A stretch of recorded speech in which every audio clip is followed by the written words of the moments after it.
നമസ്കാരം. Mark feller ആ divine Alchemist പവലിയനിലേക്ക് എത്തുമ്പോൾ വൈകുന്നേരം ഏകദേശം 4 മണിയാണ്. മാർക്ക് വല്ലാത്തൊരു ആവേശത്തോടുകൂടി കാറിൽ നിന്നിറങ്ങി ആ ഡിവൈൻ ആൽക്കെമിസ്റ്റ് പവലിയനിലേക്ക് കയറി. മാർക്ക് കൂടുതലൊന്നും നോക്കുന്നില്ല, നേരെ പൗലിൻ മാസ്റ്ററുടെ ആ ബസ്സിലേക്ക് നീങ്ങുകയാണ്. അങ്ങനെ മാർക്ക് വേഗത്തിൽ പോകുമ്പോൾ പെട്ടെന്ന് മാർക്കിന്റെ കയ്യിൽ ആരോ കയറി പിടിച്ചു. മാർക്ക് ഞെട്ടി തിരിഞ്ഞു നോക്കുമ്പോൾ കാണുന്നത് താനിഷയാണ്. താനിഷ മാർക്കിനെ ഒരു വശത്തേക്ക് അങ്ങ് വലിച്ചു. താനിഷ എന്താ ഇത്? മാർക്ക് ഇപ്പൊ അങ്ങോട്ട് പോകണ്ട. എന്താ അവിടെ ആ വാൻ ഗസ്മാനും വേറെ ആളുകളൊക്കെ ഉണ്ട്. വാൻ ഗസ്മാൻ എന്ന് കേട്ടപ്പോൾ ശരിക്കും മാർക്കിനെ കൊണ്ട് ദേഷ്യം വന്നെങ്കിലും വാനിനൊപ്പം മാർഷൽ സെയിന്റ് കൂടെ ഉണ്ടാകുമെന്ന് അറിയാവുന്നത് കൊണ്ട് മാർക്ക് താനിഷയ്ക്കൊപ്പം അവള് വിളിച്ച ഭാഗത്തേക്ക് നീങ്ങി. മാർക്കിനെ കൊണ്ട് താനിഷ എത്തിയത് ഒരു പുതിയ ബിൽഡിങ്ങിലാണ്. മാർക്ക് അവിടെ ഉള്ളപ്പോൾ ആ ബിൽഡിംഗ് ഉണ്ടായിരുന്നില്ല. പുതുതായി ഒരു ബിൽഡിംഗ് കൂടി നിർമ്മിക്കപ്പെട്ടിരിക്കുകയാണ് ആ വെയർഹൌസിന് സമീപത്തായി. മാർക്കിനെയും കൊണ്ട് താനിഷ ആ ബിൽഡിങ്ങിൽ എത്തുമ്പോൾ അതിനകത്ത് 2 പേരുണ്ട്. ഹാൻഡ് പാലസിന്റെ ഭാഗമായിരുന്ന ആ സുന്ദരിയും പിന്നെ മാർക്ക് സെക്കൻഡ് മിസ്റ്റിക് വേൾഡിൽ നിന്ന് വിളിച്ചുകൊണ്ടുവന്ന ക്യൂനയുമാണ് അവിടെ ഉള്ളത്. ഷാങ് ഇജുനെയും ക്യൂനയും കണ്ട മാർക്ക് ചിരിച്ചുകൊണ്ട് അവരുടെ നേരെ നടക്കുന്നതിനിടയിൽ മാർക്ക് താനിഷയോട് ചോദിച്ചു, താനിഷ നിന്റെ ഫ്ലെയിം ഇപ്പൊ ഏതാണ്? മാർക്ക് ഞാനിപ്പോ ബ്ലൂ ഫ്ലെയിമിലെത്തി. ബ്ലൂവിലെ എത്തിയോളാ? എന്താ മാർക്ക് അങ്ങനെ ചോദിച്ചേ? വേറൊന്നുമില്ല, അല്ല പർപ്പിൾ എത്തിയോന്ന് അറിയാൻ ചോദിച്ചതാണ്. അങ്ങനെ താനിഷയോട് മാർക്ക് പറഞ്ഞതും താനിഷ മാർക്കിനോട് പറഞ്ഞു, മാർക്ക് ഞാനേ പൗലി മാസ്റ്റർ അടുത്തോട്ട് ചെല്ലാം, വാൻ ഗസ്മാൻ പോയി കഴിഞ്ഞാൽ ഞാൻ വന്ന് പറയാം. മാർക്ക് ഫെല്ലറോട് യാത്ര പറഞ്ഞിട്ട് താനിഷ പൗലിൻ മാസ്റ്ററുടെ ബസ്സിലേക്ക് നടന്നു. ഇപ്പോ പൗലിൻ മാസ്റ്ററുടെ അസിസ്റ്റന്റ് ആണ് താനിഷ. താനിഷ അവിടുന്ന് പോയി കഴിഞ്ഞതും ഷാങ് ഇജുവും ക്യൂനയും മാർക്കിന്റെ അടുത്തേക്ക് വന്നു. മാർക്ക് എത്ര നാളായി കണ്ടിട്ട്, എന്തൊക്കെയുണ്ട് വിശേഷങ്ങൾ? അങ്ങനെ ചോദിക്കുന്നിടയിൽ ഷാങ് ഇജു മാർക്കിനോട് ചോദിച്ചു, മാർക്ക് നിന്റെ ഗോൾഡൻ കോർ തകരാറിലാണെന്ന് കേട്ടല്ലോ, എന്താ സംഭവിച്ചത്? ഇജു അതൊന്നും സാരമില്ല. മാർക്ക് ശ്രദ്ധിക്കണം, ഗോൾഡൻ കോർ തകരാറിലായാൽ പിന്നെ ഒരിക്കലും കൾട്ടിവേറ്റ് ചെയ്യാൻ പറ്റില്ല. നീ അതെങ്ങനെയെങ്കിലും ശരിയാക്കാൻ നോക്ക്. ഇജുവിന് മാർക്കിനോട് ഒരു എതിർപ്പുണ്ടെങ്കിലും ഇപ്പോ ആ എതിർപ്പ് ഏതാണ്ട് അലിഞ്ഞലിഞ്ഞ് ഇല്ലാതായെന്ന് പറയാം. ഹാൻഡ് പാലസിന്റെ വക്താവായി മാർക്കിനെ കൊല്ലാനായി ഇറങ്ങിയ വ്യക്തിയായിരുന്നു ഇജു. പക്ഷെ കാലം മുന്നോട്ട് പോയപ്പോൾ അവളും മാർക്കിന്റെ ഒരു അനുയായിയായി മാറിയതുപോലെയുണ്ട്. ക്യൂനയും മാർക്കിനടുത്ത് നിൽക്കുകയാണ്. ക്യൂന കുറെ കൂടി സുന്ദരിയായിട്ടുണ്ട്. മാർക്കും ക്യൂനയും ഇജും കൂടി അങ്ങനെ സംസാരിച്ചുകൊണ്ടിരിക്കുമ്പോഴേക്കും താനിഷ മടങ്ങിയെത്തി. താനിഷയെ കണ്ട മാർക്ക് ശരിക്കും ഒന്ന് ഞെട്ടി എന്ന് പറയാം. നേരത്തെ മാർക്ക് കണ്ട താനിഷ അല്ല ഇപ്പോഴത്തെ താനിഷ. ഇപ്പോ താനിഷയുടെ കവിളിൽ ഒരു കൈ പതിഞ്ഞു കിടപ്പുണ്ട്. താനിഷ നിന്റെ കവിളിൽ എന്ത് പറ്റി? ആരാ നിന്നെ തല്ലിയത്? അതിന് അവൾ മറുപടി പറയാൻ നിൽക്കുന്ന കണ്ടതും ഇജു മാർക്കിനോട് പറഞ്ഞു, മാർക്ക് ഇതാ ഗസ്മാന്റെ പണിയാണ്, അവൻ പലപ്പോഴും താനിഷ ഉപദ്രവിക്കാറുണ്ട്. അത് കേട്ടപ്പോൾ മാർക്കിന് ശരിക്കും കൊണ്ട് ദേഷ്യം വരികയാണ്. മാർക്ക് നന്നായി വിറച്ചു തുടങ്ങി. പെട്ടെന്ന് താനിഷ മാർക്കിനോട് പറഞ്ഞു, മാർക്ക് അതൊക്കെ വിട്, പൗലിൻ മാസ്റ്റർ മാർക്കിനെ കാത്തിരിക്കുകയാണ്. അങ്ങനെ പറഞ്ഞുകൊണ്ട് താനിഷ മാർക്കിനെ വിളിച്ച് അവിടുന്ന് പുറത്തേക്ക് ഇറങ്ങി.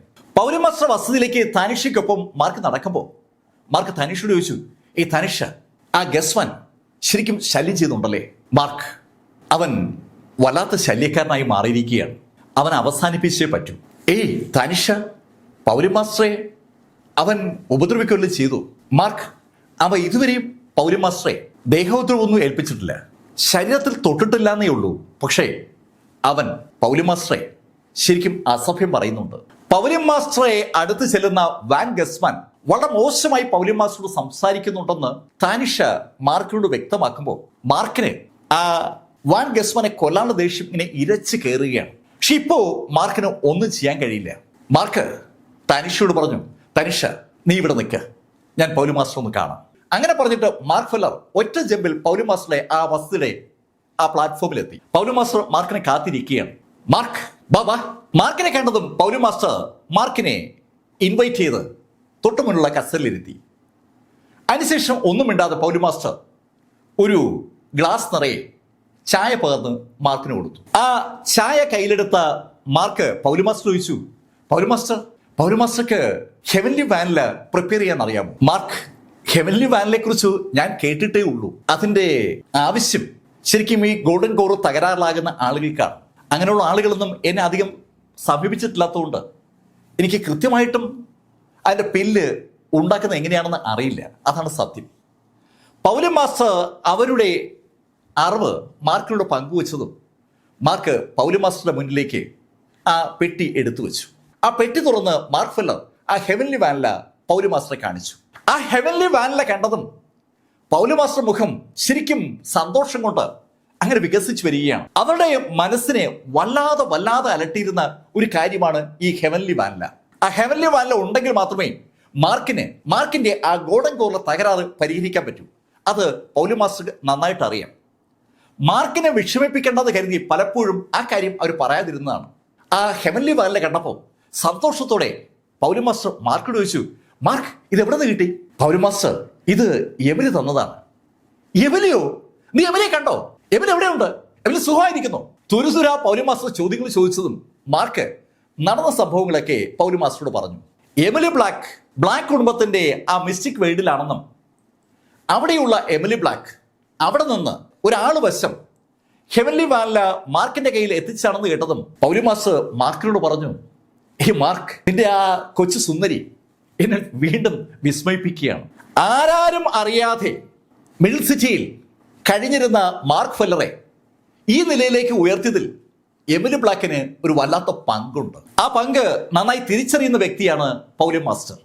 അത് ഓർമ്മിച്ചുകൊണ്ട് തന്നെയാണ് പൗലോ മാസ്റ്റർ ആ സ്റ്റേറ്റ്മെന്റ് നടത്തിയത്. മാർക്ക് പൗലോ മാസ്റ്റർ പറഞ്ഞു, പൗലോ മാസ്റ്റർ, ഈ ഹെവൻലി വാനില ഉപയോഗിച്ച് പിൽസ് ഉണ്ടാക്കാനുള്ള പ്രിസ്ക്രിപ്ഷൻ എൻ്റെ കയ്യിലുണ്ട്. പക്ഷേ ഒരു പ്രശ്നമുണ്ട്. എന്താണ് പ്രശ്നം mark? Paulo master, 3 purple flame ഉണ്ടെങ്കിലേ നമുക്ക് ആ പില്ല് ഉണ്ടാക്കാൻ പറ്റൂ. 2 പർപ്പിൾ ഫ്ലെയിം ആയിരുന്നെങ്കിൽ ഒരു വിഷയവുമില്ല. മാർക്കിനും പർപ്പിൾ ഫ്ലെയിം ഉണ്ട്, പൗലോ മാസ്റ്റർക്ക് പർപ്പിൾ ഫ്ലെയിം ഉണ്ട്. മൂന്നാമതൊരു പർപ്പിൾ ഫ്ലെയിം ഉള്ള ആളെ കണ്ടുപിടിക്കാന്ന് പറഞ്ഞാൽ അതാണ് പാട്. മാർക്ക് ആ വിഷയം പൗലോ മാസ്റ്റർ മുന്നിൽ അവതരിപ്പിച്ചതും പൗലോ മാസ്റ്റർ മാർക്കിനോട് പറഞ്ഞു, മാർക്ക്, ഒരാളുണ്ട്. ആ ആള് പക്ഷേ ഞാനുമായിട്ട് അത്ര രമ്യതയിലൊന്നും അല്ല. ഞങ്ങൾ തമ്മിൽ പണ്ട് ഒന്ന് ഉടക്കിയതാണ്. അതിനുശേഷം ഞങ്ങൾ തമ്മിൽ കണ്ടിട്ടേ ഇല്ല. പൗലോ മാസ്റ്റർ എത്ര നാൾ മുമ്പാ പൗലോ മാസ്റ്റർ അദ്ദേഹത്തെ അവസാനമായി കണ്ടത്? മാർക്ക്, അതൊക്കെ ഒരുപാട് കാലം മുമ്പാണ്. ഒരു 10-30 കൊല്ലം മുമ്പ് ഞാൻ അദ്ദേഹത്തെ അവസരമായി കണ്ടത്. പൗലോ മാസ്റ്റർക്ക് 30 കൊല്ലങ്ങൾക്ക് മുമ്പ് ബന്ധമുണ്ടായിരുന്ന ഒരാളെ കുറിച്ചാണ് പൗലോ മാസ്റ്റർ പറയുന്നത്. ആ ആള് ജീവിച്ചിരിപ്പുണ്ടോ എന്ന് പോലും ശരിക്കും ഇപ്പൊ അറിയാൻ പറ്റില്ല. അങ്ങനെ ചിന്ത മാർക്കിന്റെ മനസ്സിലേക്ക് വന്നതും പൗലോ മാസ്റ്റർ മാർക്കിനോട് പറഞ്ഞു, മാർക്ക്, പുള്ളി എവിടെയാണ് ഉള്ളതെന്ന് എനിക്കറിയാം, നമുക്ക് ഇപ്പൊ തന്നെ അങ്ങോട്ട് തിരിക്കാം. അങ്ങനെ പറഞ്ഞ പൗലോ മാസ്റ്റർ അതിവേഗം റെഡിയായി ഒരു ബ്ലാക്ക് SUV എടുത്ത് അവിടുന്ന് പുറപ്പെട്ടു. ആ SUV ഡ്രൈവ് ചെയ്യുന്നത് പൗലോ മാസ്റ്റർ തന്നെയാണ്. അവരുടെ ഡ്രൈവിംഗ് സ്കില്ല് ശരിക്കും മാർക്കിനെ അമ്പരപ്പിച്ചു എന്ന് തന്നെ പറയാം. അതിവേഗമാണ് പൗലോ മാസ്റ്റർ ആ ബ്ലാക്ക് SUV ഓടിക്കുന്നത്. പൗലോ മാസ്റ്റർ തൊട്ടടുത്തിരിക്കുന്ന മാർക്ക് ഫെല്ലർ കൗതുകത്തോടെയാണ് അവരുടെ ആ ഡ്രൈവിംഗ് സ്കില്ലിനെ ശരിക്കൊന്ന് വിലയിരുത്തിയത്. പല കാര്യങ്ങളും പറഞ്ഞ് അവർ രണ്ടുപേരും അനവധി വഴികളിലൂടെ പൈറോയുടെ സൗത്തിലേക്ക് തന്നെ മൂവ് ചെയ്തുകൊണ്ടിരിക്കുകയാണ്. പിറ്റേന്ന് ഏകദേശം നേരം പുലർന്നപ്പോൾ അവരൊരു കൊച്ചു ടൗണിലെത്തി. അവിടുന്ന് ഫ്രഷായി ഭക്ഷണമൊക്കെ കഴിച്ചതിന് ശേഷം വീണ്ടും അവർ യാത്ര തിരിച്ചു. പൈറോയുടെ ഏറ്റവും തെക്ക് ഭാഗത്തുള്ള ഒരു മലയുടെ അടുത്തേക്കാണ് പൗലോ മാസ്റ്ററുടെ ആ വാഹനം എത്തിയത്. വനപ്രദേശത്തുകൂടി ഓടിയ ആ വാഹനം അവസാനം ഒരു ഗേറ്റിന് മുന്നിൽ എത്തി. തടി കൊണ്ടുള്ള ഗേറ്റാണ്. ആ ഗേറ്റ് തുറന്ന് വാഹനം ഒതുക്കിയിട്ടതിന് ശേഷം പൗലോ മാസ്റ്റർ മാർക്കിനെയും കൊണ്ട് മുന്നോട്ട് നടക്കുകയാണ്. ആ ഗേറ്റിനകത്തേക്ക് കയറിയപ്പോൾ തന്നെ മാർക്ക് ഫെല്ലർ വല്ലാത്തൊരു കൗതുകത്തോടെയാണ് ആ ഭാഗമൊക്കെ വീക്ഷിക്കുന്നത്. അവിടെ ചെറിയ ചെറിയ മലകളാ കാണുന്നത്. ആ മലകളാണ് മാർക്കിനെ അമ്പരപ്പിച്ചത്. ഔഷധ സസ്യങ്ങളുടെ ഒരു കലവറ തന്നെയാണ് ആ മലകൾ. ആ മലകളിൽ ഔഷധ സസ്യങ്ങൾ വെറുതെ പിടിച്ചു നിൽക്കുകയല്ല, ആരോ അത് കൾട്ടിവേറ്റ് ചെയ്തിരിക്കുകയാണ്. ശരിക്കും തടങ്ങളൊക്കെ എടുത്ത് നന്നായി കൃഷി ചെയ്തിരിക്കുന്ന ആ ഔഷധ സസ്യങ്ങൾ കണ്ട മാർക്ക് പൗലോ മാസ്റ്ററോട് ചോദിച്ചു, പൗലോ മാസ്റ്റർ, ഇത് ആരാ ചെയ്തിരിക്കുന്നത്? മാർക്ക്, ഇത് ചെയ്ത ആളെ കാണാനാ നമ്മൾ എത്തിയിരിക്കുന്നത്. അങ്ങനെ പറഞ്ഞുകൊണ്ട് അവര് മുന്നോട്ട് നടക്കുമ്പോൾ ഒരു ശബ്ദം അവരെ തേടി വന്നു. യുവാന, നീ വീണ്ടും എന്നെ ശല്യം ചെയ്യാനായി വന്നിരിക്കുകയാണോ? ഡാനി, നീ എന്നോട് തോറ്റ ആളല്ലേ, പിന്നെ ഞാനെന്തിനാ നിന്നെ ശല്യം ചെയ്യുന്നത്? അങ്ങനെ പൗലോ മാസ്റ്റർ മറുപടി പറഞ്ഞതും വീണ്ടും ആ ശബ്ദം കേട്ടു. യുവാന, അന്ന് നീ അബദ്ധത്തിലാ ജയിച്ചത്, പക്ഷെ ഇപ്പോ നിനക്ക് എന്നെ തോൽപ്പിക്കാനുള്ള കരുത്തൊന്നുമില്ലാന്ന് എനിക്ക് തന്നെ അറിയാം. അങ്ങനെ പറഞ്ഞുള്ള ഒരു മനുഷ്യൻ ആ തോട്ടത്തിന്റെ ഇടയിൽ നിന്ന് അവരുടെ അടുത്തേക്ക് വന്നു. പൗലോ മാസ്റ്ററുടെ അതേ ഏജിലുള്ള നല്ല ഉറച്ച ശരീരമുള്ള ഒരു വ്യക്തിയാണ് അങ്ങോട്ട് വന്നത്. അയാൾ പൗലോ മാസ്റ്റർ അടുത്തേക്ക് നടന്നു വരുമ്പോഴാണ് മാർക്ക് ഫെല്ലറെ കണ്ടത്. അയാൾ മാർക്ക് ഫെല്ലറെ ഒന്ന് സൂക്ഷിച്ചു നോക്കി. യുവാന, ഇത് നിന്റെ ശിഷ്യനാണോ? ആ ചോദ്യത്തിന് അതേ എന്നോ അല്ല എന്നോ ഉത്തരം പറയാതെ പൗലോ മാസ്റ്റർ ആ മനുഷ്യനോട് പറഞ്ഞു, ഡാനി, നീ ഇപ്പോഴും എന്നോട് തോറ്റനെ കുറിച്ചാണ് ആലോചിക്കുന്നത്? യുവാന, അത് ഞാൻ എങ്ങനെ മറക്കും? ഞാനും നീയും പർപ്പിൾ ഫ്ലെയിമുകാരാണ്. എന്നെ നീ ഒരു മത്സരത്തിൽ തോൽപ്പിക്കുമ്പോൾ നിന്നെ തോൽപ്പിക്കാൻ വേണ്ടി കൂടുതൽ പ്രാക്ടീസ് ചെയ്യാൻ ഞാൻ ശ്രമിക്കണ്ടേ? ഞാൻ അതാണ് ഇവിടെ ചെയ്തുകൊണ്ടിരിക്കുന്നത്. അതിനുവേണ്ടിയാണ് ഞാൻ ഈ മലകളിലൊക്കെ ഹെർബ്സ് നട്ടുപിടിപ്പിച്ചിരിക്കുന്നത്. ഞാൻ പ്രാക്ടീസ് ചെയ്യുന്നതും അതിനുവേണ്ടിയാണ്, നിന്നെ തോൽപ്പിക്കാൻ. ഡാനി, നീ എന്നെ തോൽപ്പിക്കുന്നു വേണ്ട, എന്നെ ഈ ശിഷ്യനെ തോൽപ്പിക്കുകയാണെങ്കിൽ എന്നെ തോൽപ്പിച്ചതായി ഞാൻ പരിഗണിക്കാം. ഇവാന, നീ എന്തായി പറയുന്നത്? നീ ഇപ്പോ നന്നായി തമാശ പറഞ്ഞു തുടങ്ങി. ഡാനി, ഞാൻ തമാശയൊന്നും പറഞ്ഞല്ല. നീ ഇവനെ തോൽപ്പിച്ചാൽ ഉറപ്പായിട്ടും ഞാൻ തോൽവി സമ്മതിക്കും. യുവാന, നീ സീരിയസ് ആയിട്ടാണോ പറയുന്നത്? അതെ, ഞാൻ സീരിയസ് ആയിട്ട് തന്നെയാണ് പറയുന്നത്. പക്ഷെ ഡാനി, നീ ഇവനോട് തോറ്റാൽ നീ ഇവൻ പറയുന്ന ഒരു കാര്യം ചെയ്യണം. യുവാന, ഞാൻ ഇവനോട് തോക്കാനോ? നടന്നു തന്നെ. ഇനി ഞാൻ തോക്കുകയാണെങ്കിൽ ഒരു കാര്യമല്ല, എത്ര കാര്യം വേണമെങ്കിലും ഞാൻ ചെയ്യാം. അവൻ പറഞ്ഞ് എന്തും ചെയ്യാം. എന്നെ തോൽപ്പിക്കാൻ ഈ കൊച്ചു പയ്യന് പറ്റുമെന്ന് നീ വിശ്വസിക്കുന്നത് കേൾക്കുമ്പോൾ തന്നെ എനിക്ക് അതിശയം തോന്നുകയാണ്. ഡാനി, ഞാൻ പറഞ്ഞല്ലോ, ഇവനെ തോൽപ്പിച്ചാൽ ഞാൻ തോറ്റതായി പരിഗണിക്കുമെന്ന്. യുവാന, അങ്ങനെയാണെങ്കിൽ എനിക്കും ഒരു കണ്ടീഷനുണ്ട്. നിന്റെ ഈ ശിഷ്യൻ എന്നോട് തോറ്റാൽ നീ നിന്റെ ഡിവൈൻ ആൽക്കമിസ്റ്റ് പൗലിയൻ എനിക്ക് തരണം. ആ ഡിവൈൻ ആൽക്കമിസ്റ്റ് പൗലിയനിലുള്ള നിന്റെ അധികാരം മുഴുവൻ നീ എനിക്ക് വിട്ടു നൽകണം. അതിനുശേഷം നീ നേരെ ഇവിടേക്ക് വരണം. ഞാൻ ഡിവൈൻ ആൽക്കമിസ്റ്റ് പൗലിയനിലേക്ക് പോകും. സമ്മതിച്ച? രണ്ടാമതൊന്നും ആലോചിക്കാതെ ഡിവൈൻ ആൽക്കമിസ്റ്റ് പൗലിയന്റെ ആ പൗലിയൻ മാസ്റ്റർ യുവാന ഡാനിയോട് പറഞ്ഞു, ഞാൻ സമ്മതിച്ചിരിക്കുന്നു. ആ ഡിവൈൻ ആൽക്കമിസ്റ്റ് പൗലിയൻ വിട്ടുകൊടുക്കാമെന്ന് പൗലിയൻ മാസ്റ്റർ പറഞ്ഞത് കേട്ടപ്പോ മാർക്കിനും ശരിക്കൊരു അമ്പരപ്പുണ്ട്. ആ അമ്പരപ്പ് സാക്ഷാൽ ഡാനിക്കും ഉണ്ട്. ഡാനി ലേശം അമ്പരപ്പോടെ യുവാനെ ഒന്ന് നോക്കിയിട്ട് ഒന്ന് ചിരിച്ചു. യുവാന, എനിക്കറിയാം നീ വാക്ക് പാലിക്കുമെന്ന്. ഓക്കെ യുവാന, അങ്ങനെയാണെങ്കിൽ നമുക്ക് മത്സരം ഇപ്പൊ തന്നെ തുടങ്ങാം. ഞാൻ ഇവരും നമ്മൾ മത്സരിക്കാൻ പോകുന്നത് ക്ലിയർ ഹാർട്ട് പില്ല് ഉണ്ടാക്കാനാണ്.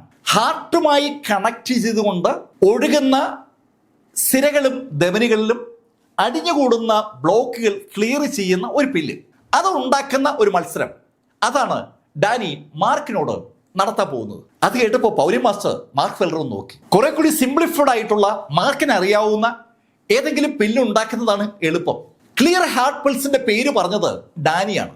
അതിന്റെ അർത്ഥം ഡാനിക്ക് ആ പിൽസ് നന്നായി ഉണ്ടാക്കാൻ അറിയാവുന്നതാണ്. പൗലിയൻ മാസ്റ്റർ മാർക്കിനെ ഒന്ന് കണ്ണ് കാണിച്ചു. ആ കുഴിയിൽ വീണു പോകരുത് എന്ന നിർദ്ദേശം ആ കണ്ണ് കാണിക്കലിന്റെ പിന്നിലുണ്ട്. പക്ഷെ മാർക്ക് പൗലിയൻ മാസ്റ്റർ നോക്കിയിട്ട് ഡാനിയോട് പറഞ്ഞു, ഓക്കെ, ക്ലിയർ ഹാർട്ട് പിൽസ് എങ്കിൽ ക്ലിയർ ഹാർട്ട് പിൽസ്. അങ്ങേപ്പോലെ പ്രഗത്ഭനായ ഒരാളോടൊപ്പം ഒരു പിൽസ് ഉണ്ടാക്കാൻ ശ്രമിക്കുക എന്ന് പറയുന്നത് തന്നെ വലിയ കാര്യമല്ലേ. ഞാൻ എന്തായാലും റെഡിയാണ്. അത് കേട്ടതും ഡാനിയുടെ സന്തോഷം അങ്ങ് ഇരട്ടിച്ചു എന്ന് പറയാം. ഡാനി ശരിക്കും സന്തോഷത്തോടുകൂടി മാർക്ക് ഫെല്ലറോട് പറഞ്ഞു, ഓക്കെ, അങ്ങനെയാണെങ്കിൽ ആദ്യം നമുക്ക് ആ പിൽസ് ഉണ്ടാക്കാനുള്ള ഹെർബ്സ് ശേഖരിക്കാം. ഞാനിതാ ഹെർബ്സ് ശേഖരിക്കാൻ പോവുകയാണ്. അങ്ങനെ പറഞ്ഞിട്ട് അയാൾ അതിവേഗം തൊട്ട് മുന്നിൽ കാണുന്ന മലയിലേക്ക് കയറി. ഡാനി ശരിക്കും സന്തോഷത്തിലാണ്. ഏകദേശം 30 കൊല്ലങ്ങൾക്ക് മുമ്പ് യുവാനയോട് ഇതേപോലെ ഒരു പിൽസ് ഉണ്ടാക്കുന്ന മത്സരത്തിൽ തോറ്റ ഓർമ്മ ഡാനിയുടെ മനസ്സിലുണ്ട്. അതിനുശേഷം ഡാനി ആരോടും മത്സരിച്ചിട്ടില്ല. യുവാനേക്കാൾ മിടുക്കനായ ഒരു ആൽക്കമിസ്റ്റ് ആകണം എന്നുള്ള ആഗ്രഹത്താൽ അയാൾ കഴിഞ്ഞ കാലങ്ങൾ മുഴുവൻ പ്രാക്ടീസ് ചെയ്തത് ഒരു മിടുക്കനായ ആൽക്കമിസ്റ്റ് ആകാനാണ്. ഇപ്പോ അയാളുടെ സ്വപ്നം ഇതാ യാഥാർത്ഥ്യമാവുകയാണ്. യുവാനയുടെ ശിഷ്യനെ ആ മത്സരത്തിൽ തോൽപ്പിച്ചാൽ ഡിവൈൻ ആൽക്കമിസ്റ്റ് പൗലിയൻ പോലും അയാൾക്ക് സ്വന്തമാകും. ആ യാഥാർത്ഥ്യം തിരിച്ചറിയുന്ന ഡാനി സന്തോഷത്തോടുകൂടി ഹെർബ്സ് കളക്ട് ചെയ്ത് തുടങ്ങിയപ്പോൾ മാർക്ക് ഫെല്ലർ പൗലിയൻ മാസ്റ്ററോട് ചോദിച്ചു, പൗലിയൻ മാസ്റ്റർ, എന്തിനാ ആ ബെറ്റ് കയറി ഏറ്റത്? ബെറ്റിൽ ഞാൻ തോറ്റാൽ ഡിവൈൻ ആൽക്കമിസ്റ്റ് പൗലിയൻ അധികം കൊണ്ടുപോയില്ലേ? അത് കേട്ടതും പൗലിയൻ മാസ്റ്റർ മാർക്കിനോട് പറഞ്ഞു, മാർക്ക്, അപ്പൊ എന്താ വേണ്ടത്? നീ തോക്കരുത്. ആ വാക്കിൽ എല്ലാം ഉണ്ട്. മാർക്ക് ഒരു കാരണവശാലും ആ ബെറ്റിൽ തോൽക്കാൻ പാടില്ല എന്ന് പൗലിയൻ മാസ്റ്റർ പറഞ്ഞതും മാർക്ക് ഒന്ന് പുഞ്ചിരിച്ചു. അതിനുശേഷം മാർക്കും ആ മലയിലേക്ക് കയറി. മാർക്ക് ഫെല്ലർക്ക് ആ ക്ലിയർ ഹാർട്ട് പിൽസ് ഉണ്ടാക്കാനുള്ള ഇൻഗ്രീഡിയൻസ് കളക്ട് ചെയ്യാൻ അല്പം സമയം വേണ്ടി വന്നു. പക്ഷെ അതിനു മുമ്പ് തന്നെ ഡാനി ശരിക്കും ആ പിൽസ് ഉണ്ടാക്കാനുള്ള സകല ഇൻഗ്രീഡിയൻസും കളക്ട് ചെയ്ത് താഴെ അവരുടെ ആക്ടിവിറ്റീസ് ഒക്കെ കേന്ദ്രീകരിക്കുന്ന ഷെഡിലേക്ക് എത്തുകയും ചെയ്തു. ചുറ്റും കെട്ടി മറച്ചിട്ടില്ലെന്നേ ഉള്ളൂ. ഒരു വലിയ ഷെഡ് അവിടെ കെട്ടിയിട്ടുണ്ട്. ആ ഷെഡിൽ അനവധി ടേബിളുകളും ആ ടേബിളുകൾക്ക് മുകളിൽ അനവധി പാത്രങ്ങളും മറ്റ് സംവിധാനങ്ങളൊക്കെ അവിടെ ഇഷ്ടംപോലെ അടുക്കി വെച്ചിട്ടുണ്ട്. ഏത് വേണമെങ്കിലും എടുത്ത് നമുക്ക് മരുന്നുണ്ടാക്കാം. ഒരു പെർഫെക്റ്റ് ആൽക്കമിസ്റ്റ് ആകാൻ വേണ്ടി കഴിഞ്ഞ 30 കൊല്ലമായി ആ ഷെഡിൽ മരുന്നുകൾ ഉണ്ടാക്കി പരിശീലിക്കുന്ന ഡാനിയുടെ ജീവിതം നമുക്ക് ആ ഷെഡിൽ നിന്ന് വായിച്ചെടുക്കാം. ആ ഷെഡിലേക്ക് ഡാനി കയറിയപ്പോൾ കൂടെ പൗലിയൻ മാസ്റ്ററും കയറി. ഡാനി അതിവേഗം തന്നെ അയാളുടെ ഏർപ്പാടുകളൊക്കെ കംപ്ലീറ്റ് ചെയ്തു. ശരിക്കും മനോഹരമായ ഒരു പാത്രമെടുത്തു. ആ പാത്രത്തിലേക്ക് അയാൾ കളക്ട് ചെയ്ത ഹെർബ്സ് ഒക്കെ അതിൻ്റെതായ രീതിയിൽ അരിഞ്ഞ് ഇട്ടതിന് ശേഷം ആ പാത്രത്തിലേക്ക് വെള്ളം നിറച്ചു. അതിനുശേഷം പൗലിയൻ മാസ്റ്റർ നോക്കി ഒന്ന് ചിരിച്ചിട്ട് ഡാനി കൈയൊന്ന് ഉയർത്തിയതും ആ കയ്യിൽ ഒരു പർപ്പിൾ ഫ്ലെയിം തെളിഞ്ഞു വന്നു. ആ പർപ്പിൾ ഫ്ലെയിം അയാൾ ആ വെള്ളത്തിലേക്ക് ഒന്ന് കാണിച്ചതും ആ വെള്ളത്തിലേക്ക് ആ ഫ്ലെയിം പതിച്ചു. അതിശക്തമായ ചൂട് ആ ഫ്ലെയിമിനുണ്ടെന്ന് ആ വെള്ളത്തിൽ ഉണ്ടായ റിയാക്ഷൻ കാണുന്ന ആർക്ക് മനസ്സിലാവും. വലത് കൈ ആ പാത്രത്തിൽ തന്നെ പിടിച്ചിരിക്കുന്ന ഡാനി ഇടത് കൈകൊണ്ട് അയാൾ കളക്ട് ചെയ്ത് വെച്ച ഹെർബ്സ് ഓരോന്നോരോന്നായി എടുത്തിടുകയാണ്. അതിനൊരു ടൈമുണ്ട്. ആ ഹെർബ്സ് മുഴുവൻ ഇട്ട് കഴിഞ്ഞപ്പോൾ വെള്ളം തിളച്ചു തുടങ്ങി. വെള്ളം നന്നായി തിളച്ചതും അയാളുടെ ഫ്ലെയിമിന്റെ ശക്തി അയാൾ കൂട്ടി. പതുക്കെ പതുക്കെ ആ വെള്ളത്തോടൊപ്പം ആ ചെടികളും ഒന്ന് തിളച്ചു തുടങ്ങി എന്ന് പറയാം. ആ ചെടികൾ ചൂടാകുമ്പോൾ ഓട്ടോമാറ്റിക്കായിട്ട് ആ ചെടികൾ വെള്ളത്തോട് ലയിച്ച് ചേരുകയാണ്. മരുന്നുണ്ടാക്കുന്ന പ്രക്രിയയിൽ ഡാനി അങ്ങനെ വ്യാപൃതനായി ഇരിക്കുമ്പോഴാണ് മാർക്ക് ഫെല്ലർ മലയിൽ നിന്ന് കളക്ട് ചെയ്ത ഇൻഗ്രീഡിയൻസുമായി താഴെ എത്തിയത്. മാർക്ക് താഴെ എത്തിയപ്പോൾ ഡാനി മാർക്കിനോട് പറഞ്ഞു, മാർക്ക്, നിനക്ക് മരുന്നുണ്ടാക്കാൻ ആകെ ലഭിക്കുക 40 മിനിറ്റാണ്. നീ ഇൻഗ്രീഡിയൻസ് എല്ലാം കളക്ട് ചെയ്ത് കഴിഞ്ഞുവെങ്കിൽ അത് കഴുകി വൃത്തിയാക്കിയതിന് ശേഷം മരുന്ന് ഉണ്ടാക്കി തുടങ്ങി. ഈ പാത്രം കണ്ടല്ലോ, ഈ പാത്രത്തിന്റെ അളവിലുള്ള ഏത് പാത്രം വേണമെങ്കിലും നിനക്ക് എടുക്കാം. ഈ പാത്രത്തിനകത്ത് നിന്ന് 40 മിനിറ്റിനുള്ളിൽ ഏറ്റവും കൂടുതൽ പിൽസ് ഉണ്ടാക്കുന്ന ആളാണ് വിജയിക്കുക. അങ്ങനെ ഡാനി പറയുമ്പോൾ മാർക്ക് ഫെല്ലർ അവന്റെ മാന്ത്രിക നിലവറയിൽ നിന്ന് ആ പാത്രം പുറത്തേക്കെടുത്തു. ഡിവൈൻ ആൽക്കെമിസ്റ്റ് പൗലിയനിലെ പൗലിയൻ മാസ്റ്റർ മാർക്കിന് കൊടുത്ത ആ മാന്ത്രിക കാൽഡ്രനാണ് മാർക്ക് പുറത്തേക്കെടുത്തത്. ശരിക്കും ഒരു കുട്ടികത്തിന്റെ രൂപത്തിലിരിക്കുന്ന ഒരു പാത്രം, പക്ഷെ അതിന് വല്ലാത്ത കപ്പാസിറ്റിയാണ്. ആ പാത്രം കണ്ടതും അമ്പരപ്പോടെ ഡാനി ആ പാത്രത്തിലേക്ക് നോക്കിയിട്ട് പൗലിയൻ മാസ്റ്ററോട് ചോദിച്ചു, ഏയ്, ഈ പാത്രം നീ ഇവന് കൊടുത്തോ? ഡിവൈൻ ആൽക്കെമിസ്റ്റ് പൗലിയനിലെ പൗലിയൻ മാസ്റ്ററുടെ ഒരു അസറ്റാണ് ആ പാത്രം. ആ പാത്രമാണ് പൗലിയൻ മാസ്റ്റർ അവരുടെ ശിഷ്യന് കൊടുത്തിരിക്കുന്നത്. അതിന്റെ ഒരു ഈർഷ്യ ഡാനിയുടെ ആ ചോദ്യത്തിലുണ്ട്. ചോദ്യം കേട്ടപ്പോൾ പൗലിയൻ മാസ്റ്റർ ഒന്ന് പുഞ്ചിരിച്ചു.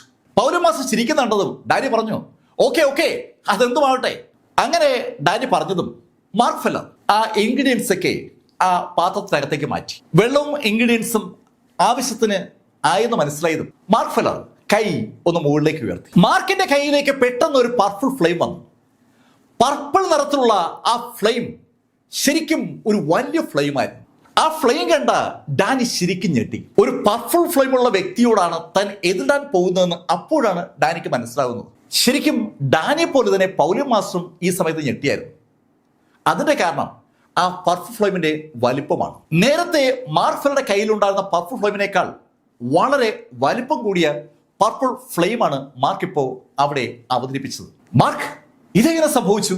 പൗലിയൻ മാസ്റ്റർ ആ ചോദ്യം ചോദിച്ചതും മാർക്ക് പൗലിയൻ മാസ്റ്ററോട് പറഞ്ഞു, ഞാൻ ഒരാളുടെ പർപ്പിൾ ഫ്ലെയിം ഡെലിവർ ചെയ്തായിരുന്നു. മാർക്ക് പറഞ്ഞ ആ വാചകം പൗലിയൻ മാസ്റ്ററെ ശരിക്കും അമ്പരപ്പിച്ചു എന്ന് പറയാം. ഒരു പർപ്പിൾ ഫ്ലെയിം ഡെലിവർ ചെയ്യാൻ പറ്റുമെന്നുള്ള കാര്യം ഇപ്പോഴാണ് പൗലിയൻ മാസ്റ്റർ യഥാർത്ഥത്തിൽ മനസ്സിലാക്കുന്നത്. ഫ്ലെയിം തീയാണ്. തീയെ വിഴുങ്ങുക എന്ന് പറഞ്ഞാൽ അതൊരു ചെറിയ സംഭവമല്ല.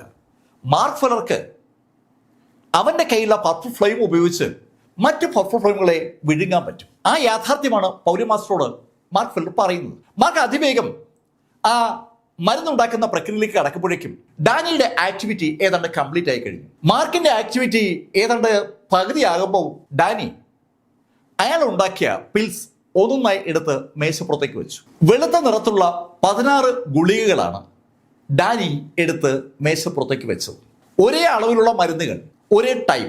ഇത് രണ്ടും ഉപയോഗിച്ചുകൊണ്ട് പരമാവധി എത്ര പിൽസ് ഉണ്ടാക്കാം, അതാണ് അവിടെ നടക്കുന്ന മത്സരം. 16 പിൽസ് നിരത്തി വെച്ച് ഡാനി ചിരിച്ചുകൊണ്ട് പൗലിയൻ മാസ്റ്ററോട് പറഞ്ഞു, ഹേയ് യുവാന, നിന്റെ ഡിവൈൻ ആൽക്കെമിസ്റ്റ് പൗലിൻ ഇനി എനിക്ക് സ്വന്തം. ഒരു കാരണവശാലും മാർക്ക് ഫെല്ലർക്ക് 16 പിൽസ് ഉണ്ടാക്കാൻ കഴിയില്ല എന്നുള്ള കാര്യം ഡാനിക്ക് നന്നായിട്ട് അറിയാം.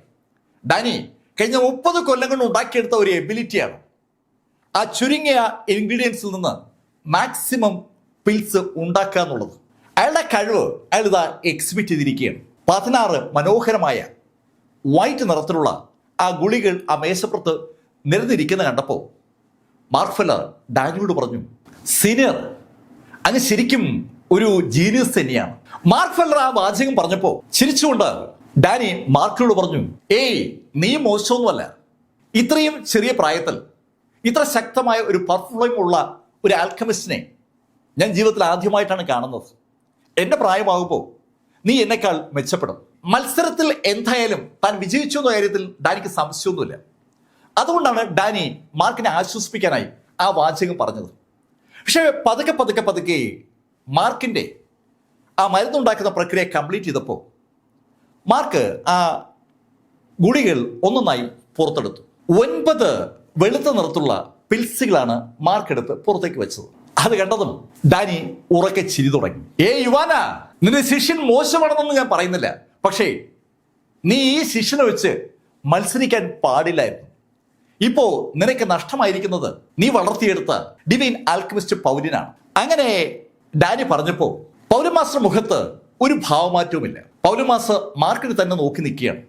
മാർക്ക് അവന്റെ ആ പാത്രത്തിനകത്ത് പിന്നെ കിണ്ടിക്കൊണ്ടിരിക്കുകയാണ്.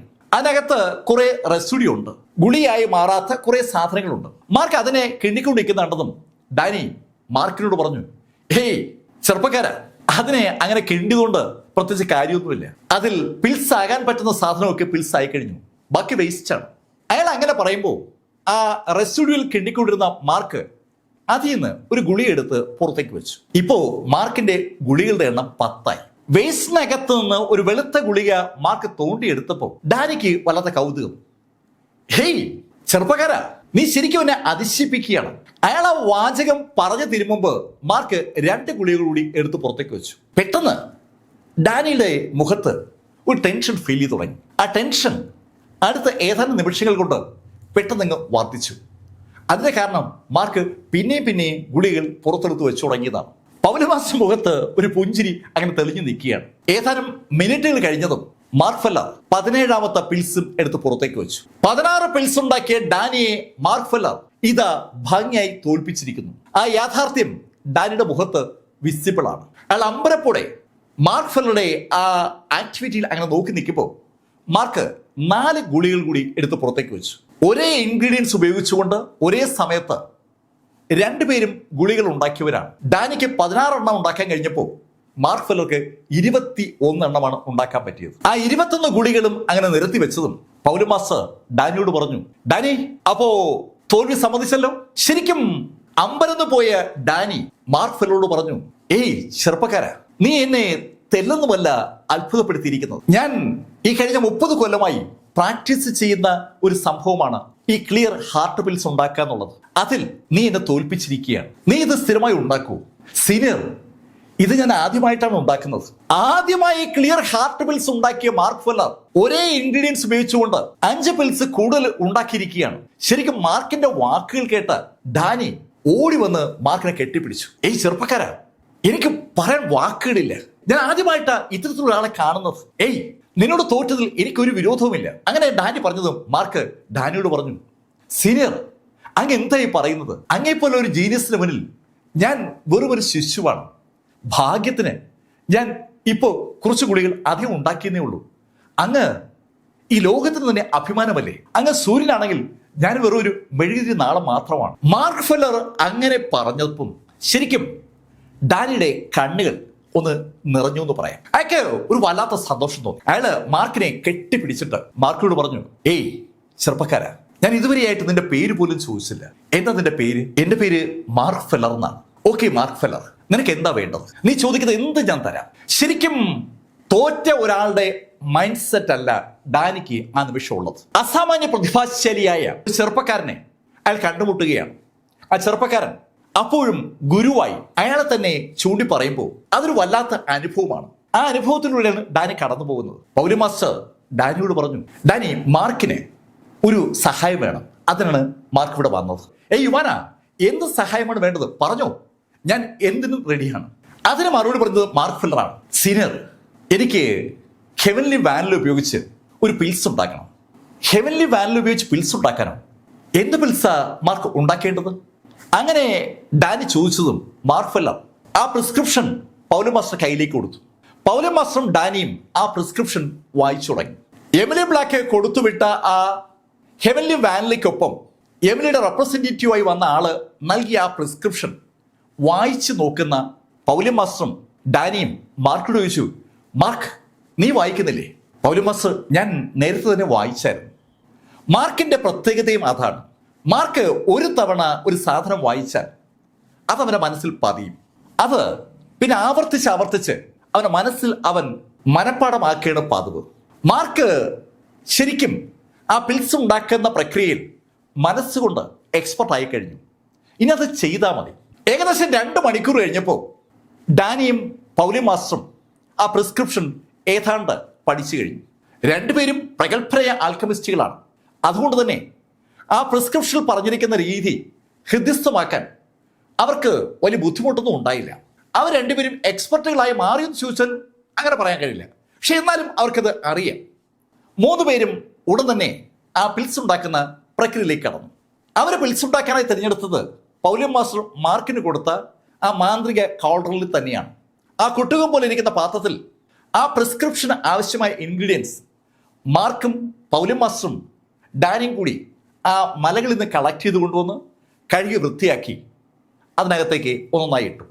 എല്ലാ ഇൻഗ്രീഡിയൻസും ഇട്ട് ആവശ്യത്തിന് വെള്ളം നിറച്ചു കഴിഞ്ഞതും ആ മൂന്ന് പേരും ആ പാത്രത്തിൻ്റെ ചുറ്റിലുമായി നിന്നു. ഒരേ നിമിഷം അവർ മൂന്ന് പേരും കൈ മുകളിലേക്ക് ഉയർത്തി. മൂന്ന് പേരുടെ കയ്യിലും ഇപ്പോൾ പർപ്പിൾ ഫ്ലെയിം ഉണ്ട്. ആ പർപ്പിൾ ഫ്ലെയിം അവർ മൂവരും ഒരുമിച്ച് ആ വെള്ളത്തിന് മുകളിലേക്ക് കൊണ്ടുവന്നു. ആ മൂന്ന് പർപ്പിൾ ഫ്ലെയിമും ഒരുമിച്ച് അവർ ആ വെള്ളത്തിന് മുകളിലേക്ക് കൊണ്ടുവന്നതും ശരിക്കും അവരെ മൂന്ന് പേരെയും ഞെട്ടിപ്പിക്കുന്ന ഒരു സംഭവം ഉണ്ടായി. ആ മൂന്ന് പർപ്പിൾ ഫ്ലെയിമും പെട്ടെന്ന് അങ്ങ് കൂടിക്കലർന്നു.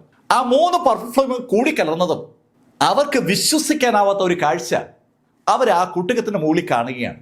ഇപ്പോ അവരുടെ ആ ഫ്ലെയിമുകൾ കൂടിച്ചേർന്ന് ഒരു മഴവിൽ ഫ്ലെയിം ആയിരിക്കുകയാണ്. മഴവിലിൽ കാണുന്ന 7 നിറങ്ങളും ഇപ്പോ ആ കുട്ടകത്തിന് മുകളിൽ കാണാം.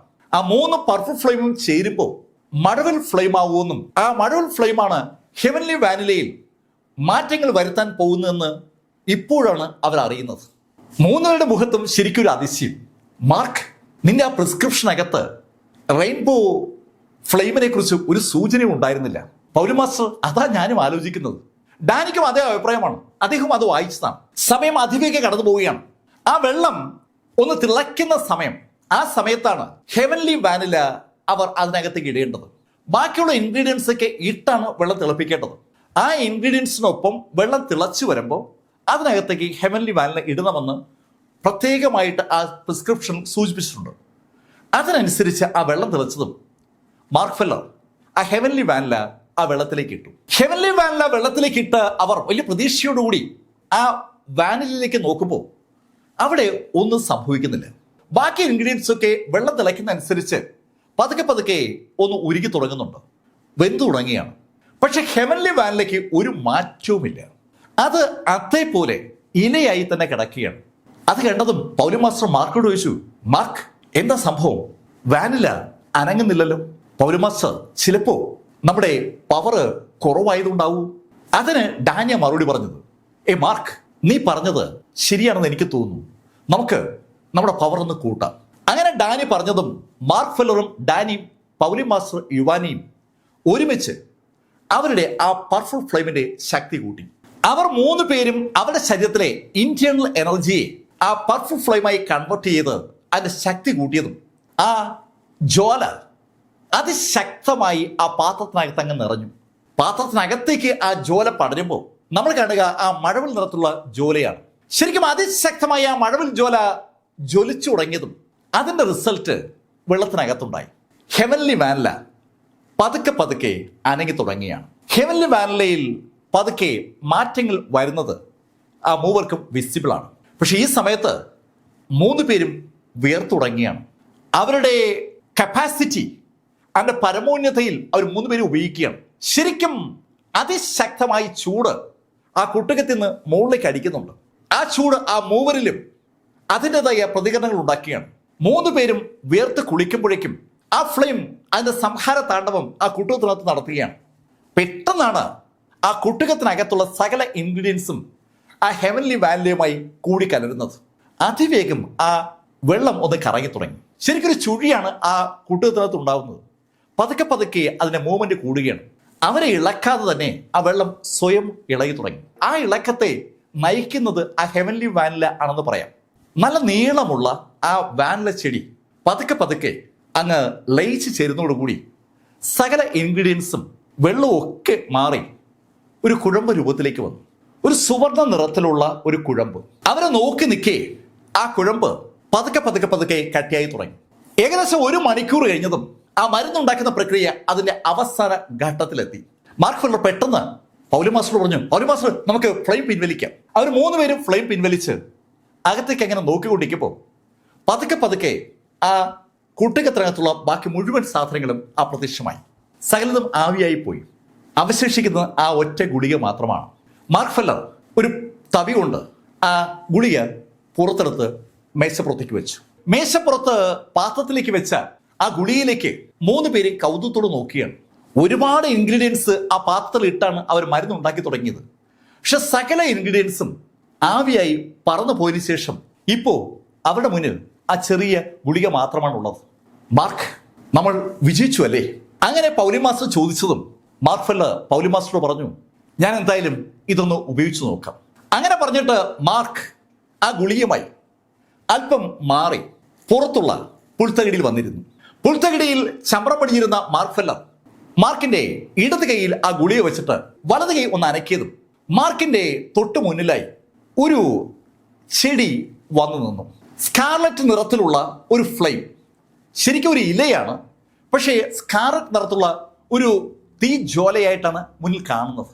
മാർക്കിന്റെ മുന്നിലെ ആ സ്കാർലറ്റ് ഫ്ലെയിം കണ്ട പൗലി മാസ്റ്ററും ഡാനിയും അമ്പരപ്പോടെയും അതിശയത്തോടെയും അത്ഭുതത്തോടെയും ആ ലീഫിലേക്ക് അങ്ങനെ നോക്കി നിൽക്കുമ്പോൾ മാർക്ക് ആ ഗുളിക അങ്ങ് വിഴുങ്ങി. ആ ഗുളിക വിഴുങ്ങിയ മാർക്ക് കണ്ണുകൾ അടച്ചു പിടിച്ചിരിക്കുകയാണ്. മാർക്കിന്റെ ബോഡിക്കുള്ളിലേക്ക് ആ ഗുളിക കടക്കുമ്പോൾ മാർക്കിന്റെ മുഖത്തുണ്ടാകുന്ന ഭാവമാറ്റത്തിൽ നിന്ന് ആ ഗുളിക ഇഫക്റ്റ് ആണോ അല്ലയോ എന്ന് പൗലി മാസ്റ്റർക്കും ഡാനിക്കും അറിയാൻ പറ്റും. അവർ ശരിക്കും ജിജ്ഞാസയോടെ മാർക്കിന്റെ മുഖത്തേക്ക് തന്നെ അങ്ങനെ നോക്കി നിൽക്കുമ്പോൾ മാർക്കിന്റെ ഉള്ളിലേക്ക് ആ ഗുളിക കടന്നു. മാർക്കിന്റെ ഉള്ളിൽ ആ ഗുളിക എത്തിയതും അകത്ത് ഒരു ചെറിയ തണുപ്പ് മാർക്കിന് അനുഭവപ്പെടുകയാണ്. ആ തണുപ്പ് സാവധാനം വർദ്ധിച്ചു വരികയാണ്. ആ തണുപ്പിനൊപ്പം ചെറിയ ചെറിയ സൂചികൾ ശരീരത്തിൽ കുത്തുന്ന പോലെ ഒരു ചെറിയ പെയിനും മാർക്കിന് അനുഭവപ്പെട്ടു തുടങ്ങി. പെട്ടെന്നാണ് ഒരു ചെറിയ സ്ഫോടനം പോലെ മാർക്കിന്റെ ഉള്ളിൽ മാർക്കിന് അനുഭവപ്പെടുന്നത്. മാർക്കിന്റെ വയറ്റിനകത്തുനിന്ന് ഒരു ജെറ്റ് കത്തിച്ചതുപോലെ ഊർജം ശരീരത്തിന് എല്ലാ ഭാഗത്തേക്കും വ്യാപിക്കുന്നത് മാർക്കിന് ഫീൽ ചെയ്യുന്നുണ്ട്. മാർക്കിന് സ്വയം അത് ഫീൽ ചെയ്യുകയാണ്. മാർക്കിന്റെ ഉള്ളിലുള്ള ആ ഗോൾഡൻ കോറ് ശക്തമായി പ്രതികരിക്കുന്ന പോലെ മാർക്കിന് ഫീൽ ചെയ്യുന്നുണ്ട്. എന്താണ് സംഭവിക്കുന്നതെന്ന് മാർക്കിന് അറിയത്തില്ല. പക്ഷെ മാർക്കിന് ഒരു ഉന്മേഷം വരികയാണ്. ഏതാനും മിനിറ്റിൽ കഴിഞ്ഞതും മാർക്കിന് ആ കാര്യം മനസ്സിലായി. മാർക്കിന്റെ ഗോൾഡൻ കോറ് പൂർണ്ണമായും റിപ്പയർ ചെയ്യപ്പെട്ടിരിക്കുന്നു. പഴയ ഗോൾഡൻ കോറേ ഇപ്പോൾ മാർക്കിന് ഇല്ല എന്ന് പറയാം. ശരിക്കും ശക്തമായ ഒരു ഗോൾഡൻ കോർ മാർക്കിന് ഉണ്ടായ ഒരു ഫീലാണ് മാർക്കിനുള്ളത്. അതിന്റെ ഫലമായി മാർക്കിന്റെ എൻ്റെ ശക്തിയും വർദ്ധിച്ചതുപോലെ ഒരു തോന്നലും മാർക്കിനുണ്ട്. മാർക്ക് ഫെല്ലർ ഉടൻ തന്നെ തൊട്ടു മുന്നിലുള്ള ആ ഫ്ലെയിമിലേക്ക് നോക്കി. മാർക്കിന്റെ ഡിവൈൻ സെൻസ് ശരിക്കും അമ്പരപ്പിക്കുന്ന ശൈലിയിൽ മാർക്കിന്റെ മുന്നിലേക്ക് വന്നു. ആ ഡിവൈൻ സെൻസ് നിമിഷ നേരം കൊണ്ടാണ് ആ ഫ്ലെയിമിലേക്ക് കലരുന്നത്. ഏതാനും നിമിഷങ്ങൾ കഴിഞ്ഞതും ആ ഫ്ലെയിം സാവധാനം മാർക്കിനടുത്തേക്ക് നീങ്ങുന്നത് ആൽക്കെമിസ്റ്റ് പൗലിന്റെ ആ പൗലി മാസ്റ്ററും ഡാനിയും ഒരുപോലെ കാണുകയാണ്. അവർക്ക് വിശ്വസിക്കാൻ പറ്റുന്നില്ല. ആ ഫ്ലെയിം പതുക്കെ മാർക്കിന്റെ നെറ്റിയിൽ അങ്ങ് അപ്രത്യക്ഷമായി. ശരിക്കും മാർക്കിന്റെ ഡിവൈൻ സെൻസ് ആ ഫ്ലെയിമിനെ വിഴുങ്ങിയായിരുന്നു എന്ന് പറയാം. ഏതാനും സെക്കൻഡിൽ കഴിഞ്ഞതും മാർക്ക് ഫെല്ലർ കണ്ണു തുറന്നു. കണ്ണു തുറന്ന മാർക്ക് ഫെല്ലറിന്റെ അടുത്തേക്ക് പൗലി മാസ്റ്ററും ഡാനിയും എന്നിട്ട് ഓടിയെത്തിയെന്ന് പറയാം. മാർക്കിന്റെ അടുത്തേക്ക് ഓടിയെത്തിയ അവർ മാർക്കിനോട് ചോദിച്ചു, മാർക്ക് എങ്ങനെയുണ്ട്, എന്തായി? ചിരിച്ചുകൊണ്ട് മാർക്ക് പൗലി മാസ്റ്ററോട് പറഞ്ഞു, പൗലി മാസ്റ്റർ, നമ്മൾ ജയിച്ചു. ശരിക്കും അത് മാർക്ക് പറയുമ്പോൾ ഒരു വല്ലാത്ത സന്തോഷം പൗലി മാസ്റ്റർ മുഖത്തുണ്ട്. ശരിക്കും ഒരു ലോക കീഴടക്കിയ ആളിന്റെ സന്തോഷം ഇപ്പോൾ നമുക്ക് പൗലി മാസ്റ്റർ മുഖത്ത് വായിച്ചെടുക്കാം. മാർക്കിനേക്കാൾ സന്തോഷം പൗലി മാസ്റ്റർക്കാണ്. പൗലി മാസ്റ്റർ ആ സന്തോഷം സ്വാഭാവികമായി ഡാനിയുടെ ശ്രദ്ധപ്പെടുകയും ചെയ്തു. മാർക്ക്, ഇപ്പോൾ നിനക്ക് എങ്ങനെ ഫീൽ ചെയ്യുന്നുണ്ട്? പൗലി മാസ്റ്റർ, ഇപ്പൊ ഞാൻ ശരിക്കും ശക്തനായതുപോലെ ഫീൽ ചെയ്യുന്നുണ്ട്. അത് കേട്ടതും ഡാനി മാർക്കിനോട് ചോദിച്ചു, അല്ല മാർക്ക്, ഒരു സ്കാർലറ്റ് ഫ്ലെയിം നിന്റെ അടുത്ത് കണ്ടായിരുന്നല്ലോ, എന്താ സംഭവം? സീനിയർ, അത് സ്കാർലറ്റ് ഫ്ലെയിം ലീഫാണ്. അത് ഉപയോഗിച്ചാൽ ഒരാളുടെ ഡിവൈൻ സെൻസിനെ കൂടുതൽ ശക്തമാക്കാൻ പറ്റും. ഞാൻ എൻ്റെ ഡിവൈൻ സെൻസിനെ ശക്തമാക്കാൻ ആ ഫ്ലെയിം ഉപയോഗിച്ചതാണ്. മാർക്കിന്റെ ഡിവൈൻ സെൻസിന്റെ പവർ ആ ഫ്ലെയിമിന്റെ കപ്പാസിറ്റിയാൽ വൻതോതിൽ വർദ്ധിച്ചിരിക്കുന്നു എന്നാണ് മാർക്ക് ഡാനിയോട് പറഞ്ഞത്. പൗലി മാസ്റ്റർ കേട്ട് നിൽക്കുകയാണ്. പൗലി മാസ്റ്റർക്ക് അറിയാത്തൊരു കാര്യമാണ് മാർക്ക് ഇതാ പറയുന്നത്. ഏയ് മാർക്ക്, നീ ശരിക്കും ഞങ്ങളെ രണ്ടുപേരെയും തെല്ലെന്നല്ല അമ്പരപ്പിക്കുന്നത്. അങ്ങനെ പൗലി മാസ്റ്റർ പറഞ്ഞതും മാർക്ക് പൗലി മാസ്റ്ററോട് പറഞ്ഞു, പൗലി മാസ്റ്റർ, ഇനി സമയം കളയുന്നില്ല, ഞാൻ മാർഷൽ സെയിന്റ് ആകാൻ ഒരു ശ്രമം നടത്താൻ പോവുകയാണ്. മാർക്ക് ഫെല്ലർ മാർഷൽ സെയിന്റ് ആകാൻ ശ്രമം നടത്താൻ പോകുന്നു എന്ന് കേട്ടതും ഡാനിയുടെ മുഖത്താണ് ശരിക്കും ഇപ്പോൾ ഒരു അമ്പരപ്പുള്ളത്. ഡാനി വല്ലാത്ത കൗതുകത്തോടെ മാർക്കിനെ നോക്കി. മാർക്ക്, നീ ആൽക്കമിസ്റ്റുമാണ്, അതേസമയം ഒരു മാർഷൽ ആർട്ടിസ്റ്റുമാണ് അല്ലേ? അതിശയം തന്നെ. ഓക്കെ മാർക്ക്, ഞാൻ എന്താ ചെയ്യേണ്ടത്? സീനിയർ, എനിക്ക് മാർഷൽ സെയിന്റ് ആയി മാറാൻ ഒരു സ്ഥലം വേണം, മറ്റാരും ശല്യം ചെയ്യാത്ത ഒരു സ്ഥലം. ഇവിടെ ഈ മല വേണ്ട, കുറച്ചുകൂടി മാറിയുള്ള ഒരു സ്ഥലമാണ് വേണ്ടത്. അങ്ങനെ ഡാനിയോട് മാർക്ക് ഫെല്ലർ പറഞ്ഞതും ഡാനി മാർക്കിനെ കൊണ്ട് മുന്നോട്ട് നടന്നു തുടങ്ങി. പൗലൻ മാസ്റ്ററും മാർക്ക് ഫെല്ലറും ഡാനിയും കൂടി ഏകദേശം ഒരു 3-4 കിലോമീറ്റർ നടന്നു കാണും. അവര് നടന്നെത്തിയത് നല്ലൊരു താഴ്വരയിലാണ്. കാടിന്റെ ഉള്ളിലാണ് ആ താഴ്വര. അവിടെ വേറെ ഒരു തരത്തിലുമുള്ള ആൾവാസവുമില്ല. ശരിക്കും ശാന്തമായ പ്ലേസ്. അവിടെ ഇരിക്കാൻ പറ്റുന്ന ഒരു സ്പേസ് കണ്ടുപിടിച്ച മാർക്ക് ഫെല്ലർ അവിടെ ഒരു സ്ഥലത്ത് ഇരുന്നു. മാർക്ക് പൗലൻ മാസ്റ്ററോട് പറഞ്ഞു, പൗലൻ മാസ്റ്റർ ശ്രദ്ധിച്ചോളണേ. ആ പറയുന്നതിന്റെ അർത്ഥം പൗലൻ മാസ്റ്റർക്ക് അറിയാം. അവരും യഥാർത്ഥത്തിൽ മാർക്യൂസാണ്. ഇപ്പൊ ഒരു ഹാഫ് മാർഷൽ സെയിന്റുമാണ്. അവർക്കറിയാം ഒരാൾ ഏറ്റവും ദുർബലനായി മാറുന്നത് അയാൾ നിൽക്കുന്ന ലെവലിൽ നിന്ന് അടുത്ത ലെവലിലേക്ക് മാറുന്ന ആ ട്രാൻസ്ഫോർമേഷൻ ടൈമിലാണ്. ആ സമയത്ത് ആ ആളെ ആരെങ്കിലും അറ്റാക്ക് ചെയ്താൽ അയാൾക്ക് പിടിച്ചിരിക്കാൻ പറ്റില്ല.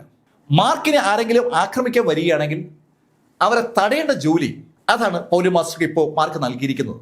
ഏകദേശം ധാരണ പിടികിട്ടിയ ഡാനി മാർക്കിനോട് പറഞ്ഞു, മാർക്ക്, ഇവിടെ ആരും നിന്നെ ശല്യം ചെയ്യാൻ വരില്ല. ആ കാര്യത്തിന് ഞാൻ തന്നെയാണ് ഗ്യാരണ്ടി.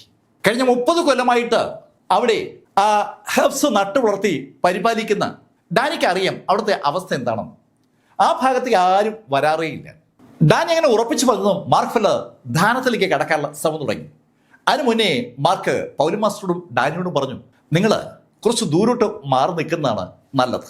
ഡാനിക്ക് ആ പറഞ്ഞതിന്റെ അർത്ഥം അങ്ങോട്ട് മനസ്സിലായില്ലെങ്കിലും പൗലൻ മാസ്റ്റർ മാർക്ക് പറഞ്ഞതനുസരിച്ച് പുറകോട്ട് മാറുന്ന കണ്ടപ്പോൾ ഡാനി പൗലൻ മാസ്റ്റർക്കൊപ്പം പുറകോട്ട് മാറി. അവരെ മാർക്ക് ഇരിക്കുന്നിടത്തുനിന്ന് ഏകദേശം 100 മീറ്റർ പുറകിലോട്ടാണ് മാറിയത്.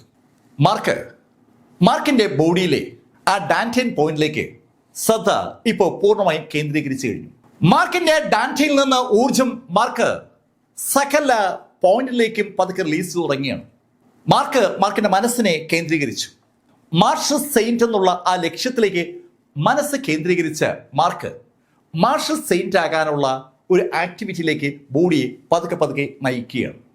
ബോഡിയും മനസ്സും ഒറ്റ ദിശയിലേക്ക് കേന്ദ്രീകരിക്കപ്പെടുകയാണ്.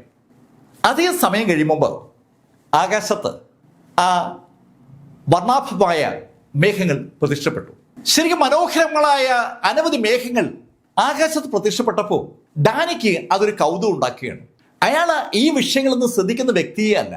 അതുകൊണ്ട് തന്നെ ആ മേഘങ്ങൾ കണ്ട കൗതുകത്തോടെ ഡാനി പൗലൻ മാസ്റ്ററോട് പറഞ്ഞു, പൗലൻ മാസ്റ്റർ, നമ്മൾ ഡിവൈൻ മരുന്നുകൾ ഉണ്ടാക്കുമ്പോൾ ഇതുപോലുള്ള മേഘങ്ങൾ പ്രത്യക്ഷപ്പെടാറുണ്ട്, പിൽ ക്ലൗഡുകൾ. ഇതിപ്പോ എന്താണെന്നു. അങ്ങനെ ഡാനി പൗലൻ മാസ്റ്ററോട് പറഞ്ഞതും പൗലൻ മാസ്റ്റർ ഡാനിയോട് പറഞ്ഞു, ഡാനി, ഇത് ഒരാള് ഒരു സ്റ്റേജിൽ നിന്ന് അടുത്ത സ്റ്റേജിലേക്ക് കടക്കുമ്പോൾ ഹെവനിൽ നിന്ന് പ്രത്യക്ഷപ്പെടുന്ന മേഘങ്ങളാണ്. ഈ പ്രപഞ്ചത്തെ നിയന്ത്രിക്കുന്ന സിസ്റ്റത്തെയാണ് അവർ ഹെവൻ എന്ന് വിളിച്ചത്. ആ സിസ്റ്റം ശക്തരാകുന്ന ആളുകളെ പരീക്ഷിക്കാൻ ഒരു ശ്രമം നടത്തും. തന്റെ അറിവ് പൗലൻ മാസ്റ്റർ ഡാനിയോട് പങ്കുവെക്കുമ്പോഴേക്കും ആ മേഘങ്ങൾ മാറി കറുത്ത മേഘങ്ങൾ എത്തിക്കഴിഞ്ഞു.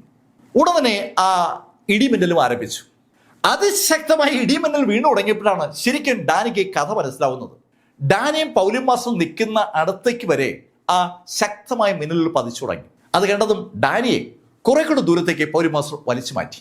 ആ മിന്നലുകൾ മാർക്കിന്റെ പുറത്തേക്ക് അങ്ങനെ തുരുതുരാ വീണു തുടങ്ങിയാണ്.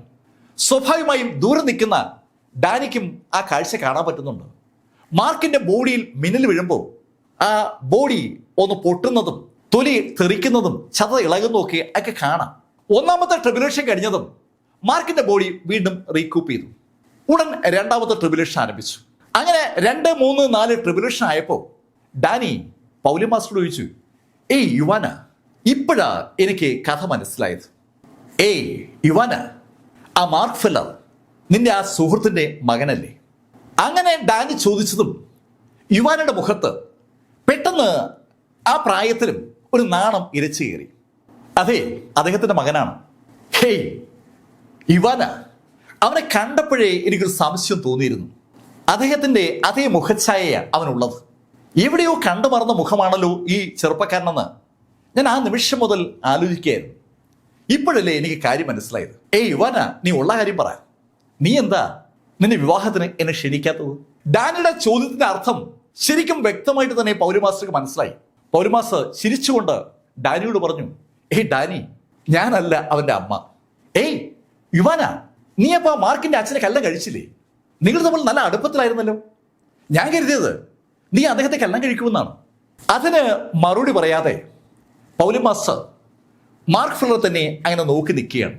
തന്റെ ചോദ്യത്തിന് യുവാന മറുപടി പറയുന്നില്ല എന്ന് മനസ്സിലായതും ഡാനി പിന്നെ ആ വിഷയം ചോദിച്ചില്ല. ഡാനി യുവാനോട് പറഞ്ഞു, ഓക്കെ അത് വിട്ടേക്ക്. എന്തായാലും ആ മാർക്ക് ഫെല്ലർ ശരിക്കും എന്നെ അമ്പരപ്പിച്ചിരിക്കുകയാണ്. ഇത്രയും കപ്പാസിറ്റി അവന് വെറുതെയല്ല കിട്ടിയത്. അവൻ്റെ അച്ഛൻ്റെ അതേ കഴിവുകൾ അവനിലേക്ക് വന്നതാണ്. ഡാനിക്ക് മാർക്ക് ഫെല്ലറുടെ പിതാവിനെ കുറിച്ച് ചില കാര്യങ്ങളൊക്കെ അറിയാം. അതിന്റെ അടിസ്ഥാനത്തിലാണ് ഡാനി ആ ഡയലോഗ്സ് ഒക്കെ പറയുന്നത്. ഡാനി പറയുന്ന കാര്യങ്ങൾക്ക് മറുപടി പറയാതെ കൗതുകത്തോടെ, അതേസമയം വല്ലാത്തൊരു ചിന്തയോടുകൂടി ഡിവൈൻ ആൽക്കമിസ്റ്റ് പൗലിന്റെ ആ പൗലിൻ മാസ്റ്റർ യുവാന മാർക്കിനെ തന്നെ അങ്ങനെ നോക്കി നിൽക്കുകയാണ്. മാർക്ക് ഫെല്ലറെ നോക്കിയ ഡാനി ഇടയ്ക്ക് തിരിഞ്ഞ് യുവാനെ നോക്കും. അയാൾക്ക് യുവാന മാർക്കിന്റെ അമ്മ അല്ല എന്ന് പറഞ്ഞ കാര്യം അങ്ങോട്ട് വിശ്വാസമായിട്ടില്ല എന്ന് ഇടയ്ക്കിടയ്ക്ക് അയാൾ നോക്കുന്ന കാണുന്ന പൗലിൻ മാസ്റ്റർക്ക് മനസ്സിലായി. പൗലിൻ മാസ്റ്റർ തിരിഞ്ഞ് ഡാനിയോട് പറഞ്ഞു, ഈ ഡാനി, ഞാൻ പറഞ്ഞത് സത്യമാണ്. അദ്ദേഹം വേറെ ആളെ കല്യാണം കഴിച്ചു. യുവാന എന്ന പൗലിൻ മാസ്റ്റർ ആ കാര്യം വ്യക്തമാക്കിയതും ഡാനി പിന്നീട് അതിനെക്കുറിച്ച് ഒന്നും ചോദിച്ചില്ല. ഇതിനിടയിൽ മാർക്ക് ഫെല്ലറുടെ പുറത്തേക്ക് വീഴുന്ന ആ മിന്നലുകളുടെ അളവും ശക്തിയും കൂടിക്കൊണ്ടേയിരിക്കുകയാണ്. ചെവി തുളയ്ക്കുന്ന ഇടി സകല മേഖലയും വീഴുകയാണ്.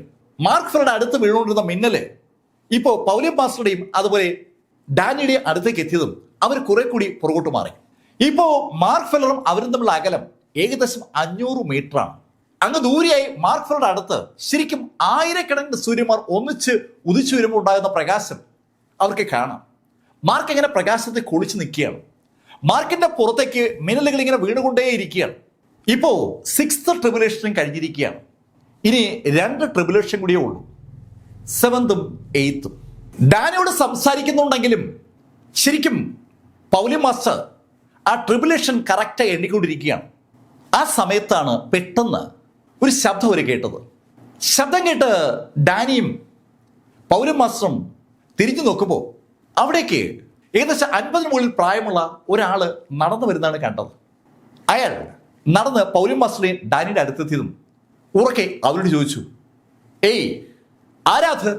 ദൂരെ ആ മിന്നലിൽ നടക്കിയിരിക്കുന്ന ആളെ ചൂണ്ടിക്കാണിച്ചാണ് ആ ചോദ്യം അയാൾ ചോദിച്ചത്. ആ ചോദ്യത്തിന് ഡാനി ഉത്തരം പറഞ്ഞു തുടങ്ങുന്നതിന് മുന്നേ പൗലിൻ മാസ്റ്റർ ആ ആഗതനോട് പറഞ്ഞു, ഞങ്ങൾക്കറിയത്തില്ല, ആരോ ഒരാൾ ധ്യാനത്തിലിരിക്കുന്ന കണ്ടിട്ട് ഞങ്ങൾ നോക്കി നിൽക്കുന്നതാണ്. അങ്ങനെ പൗലിൻ മാസ്റ്റർ പറഞ്ഞതും ഡാനി ആ ആഗതനോട് ചോദിച്ചു, ഏയ് നിങ്ങൾക്ക് എന്താ ഇവിടെ കാര്യം? ഡാനിയുടെ ചോദ്യം കേട്ടതും ആ മനുഷ്യൻ ഇടത് കൈയുടെ ഒരൊറ്റ തട്ട്. ആ നിമിഷത്തിൽ ഡാനി ശരിക്കും അന്തരീക്ഷത്തിലൂടെ ഒരു പട്ടം പറക്കും പോലെ പറന്ന് കുറച്ച് ദൂരെ മാറി അയാളുടെ ആ ഔഷധ സസ്യങ്ങളുടെ ഭാഗമായ ഒരു സ്ഥലത്ത് വന്ന് വീണു. ഒരു പന്ത് തട്ടി ദൂരേക്ക് എറിയുന്നത് പോലെ ആ മനുഷ്യനെ, ഡാനിയെ ആ ആള് തട്ടി എറിയായിരുന്നു. അത് കണ്ട പൗലിൻ മാസ്റ്റർ അയാളോട് ചോദിച്ചു, ഏയ് ആരാ നിങ്ങൾ? എന്തിനാണ് ചെയ്യുന്നത്? ഏയ് പൗലിൻ മാസ്റ്റർ, നിങ്ങൾ ആള് നീറ്റാണ് എന്ന് എനിക്ക് അറിയാവുന്നത് കൊണ്ടാണ് ഞാൻ നിങ്ങളോട് മാന്യമായി പെരുമാറിയത്. അത് മാർക്ക് ഫെല്ലർ അല്ലേ? എനിക്കറിയില്ല. അങ്ങനെ പൗലിൻ മാസ്റ്റർ പറഞ്ഞതും ആ മനുഷ്യൻ പൗലിൻ മാസ്റ്ററെ നെറ്റിലോട്ട് ഒന്ന് സൂക്ഷിച്ചു നോക്കി. അയാളുടെ ഡിവൈൻ സെൻസ് ഉപയോഗിച്ചുകൊണ്ട് പൗലിൻ മാസ്റ്ററെ ഡിവൈൻ സെൻസിനെ ഒന്ന് സ്കാൻ ചെയ്യുകയാണ്. അയാൾ സ്കാൻ ചെയ്ത് തുടങ്ങിയപ്പോഴേ പൗലിൻ മാസ്റ്റർക്ക് ഒരു കാര്യം ഉറപ്പായി. തൻ്റെ എതിരെ നിൽക്കുന്ന കക്ഷി ഒരു മാർഷൽ സെയിന്റ് ആണ്. ഏതാനും സെക്കൻഡുകൾ കൊണ്ട് അയാൾക്ക് ആൽക്കമിസ്റ്റ് പൗലിന്റെ ആ പൗലിൻ മാസ്റ്ററെ മനസ്സിൽ നിന്ന് മാർക്ക് ഫെല്ലറാണ് ധ്യാനത്തിലിരിക്കുന്നതെന്ന് മനസ്സിലാക്കാൻ ഒരു ബുദ്ധിമുട്ടും ഉണ്ടായില്ല. ഒരു മാർഷൽ സെയിന്റിന്റെ കപ്പാസിറ്റി വളരെ വളരെ വലുതാണ്. അവരുടെ ഡിവൈൻ സെൻസ് അതിശക്തമാണ്. ആ ഡിവൈൻ സെൻസിനെ നമുക്കങ്ങനെ മറച്ചു പിടിക്കാൻ പറ്റില്ല. പൗലിൻ മാസ്റ്റർക്ക് അത് മനസ്സിലായി. പൗലിൻ മാസ്റ്റർ മനസ്സിൽ ഒളിക്കാൻ ശ്രമിച്ച ആ കാര്യം അയാൾ ഇതാ വായിച്ചെടുത്തിരിക്കുകയാണ്. ചിരിച്ചുകൊണ്ട് ആ മനുഷ്യൻ പൗലിൻ മാസ്റ്ററോട് പറഞ്ഞു, ഞാൻ ഹെവൻലി മിസ്റ്റിക്ക് വേണ്ടി നിന്നാണ് വരുന്നത്. എന്നോട് മിസ്റ്റർ വാൻ ഗസ്മാൻ നിന്നെക്കുറിച്ച് പറഞ്ഞപ്പോൾ സത്യത്തിൽ നീ ഇത്രയും സുന്ദരിയാണെന്ന് ഞാൻ ധരിച്ചിരുന്നില്ല. മിസ്റ്റിക് വേൾഡുകളുടെ ഭാഗമായി നിൽക്കുന്ന ആളുകൾ പലരും ഇപ്പോഴാണ് യഥാർത്ഥത്തിൽ പബ്ലിക് ലൈഫിൽ വന്നു തുടങ്ങുന്നത്. പബ്ലിക് ലൈഫിന്റെ ഭാഗമായ ഡിവൈൻ ആൽക്കെമിസ്റ്റ് പൗലിയനിലെ ആ പൗലിയൻ മാസ്റ്ററെ അതുകൊണ്ട് തന്നെ അവരിൽ പലരും കണ്ടിട്ടുണ്ടായിരുന്നില്ല. ഇപ്പോഴാണ് നേരിട്ട് അയാൾ യഥാർത്ഥത്തിൽ പൗലിയൻ മാസ്റ്ററെ കാണുന്നത്. അതിൻ്റെതായ ഒരു അതിശയം അയാളുടെ മുഖത്തുണ്ട്.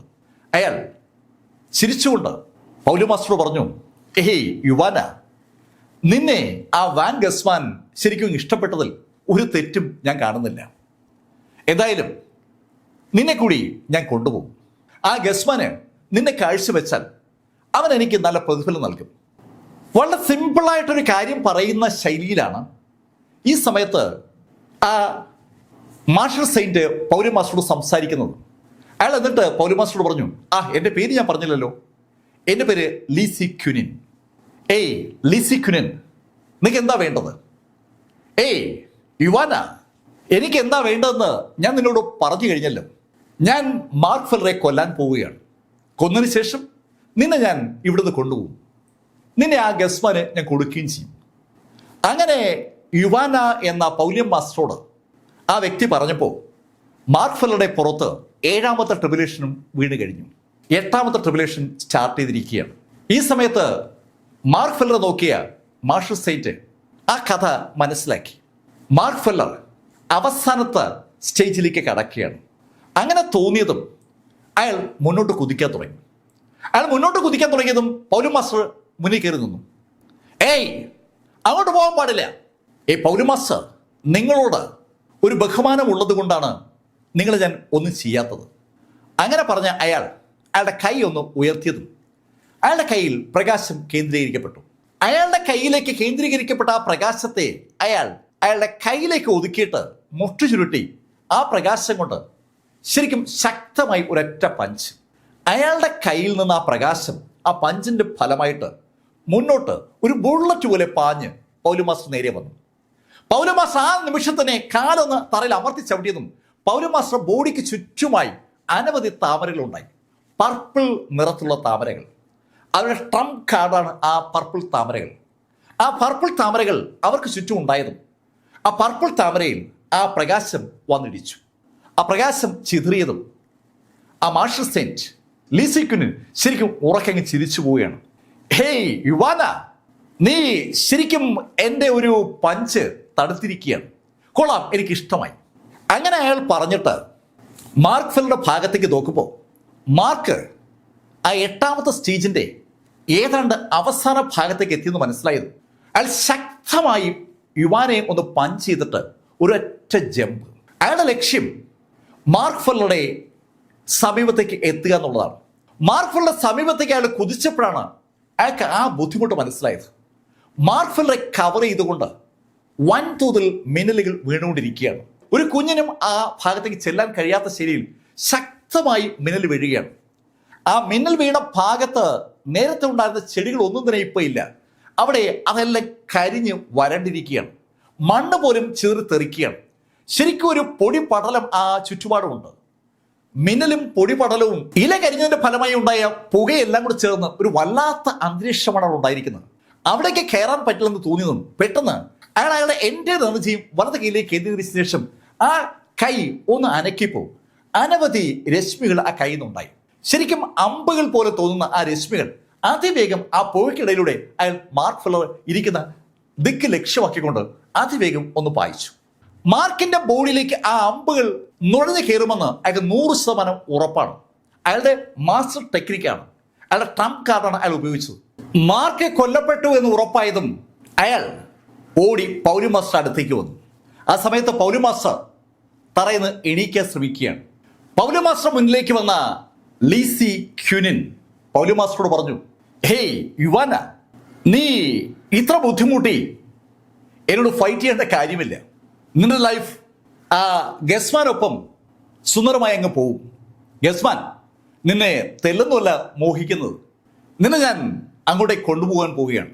അങ്ങനെ പറഞ്ഞിട്ട് ലീസി ക്യുനിൻ അയാളുടെ വലത് കൈ ഒന്ന് ഉയർത്തി. ആ നിമിഷത്തിൽ അതിശക്തമായ ഒരു പ്രകാശം അയാളുടെ കയ്യിലേക്ക് കേന്ദ്രീകരിച്ചു.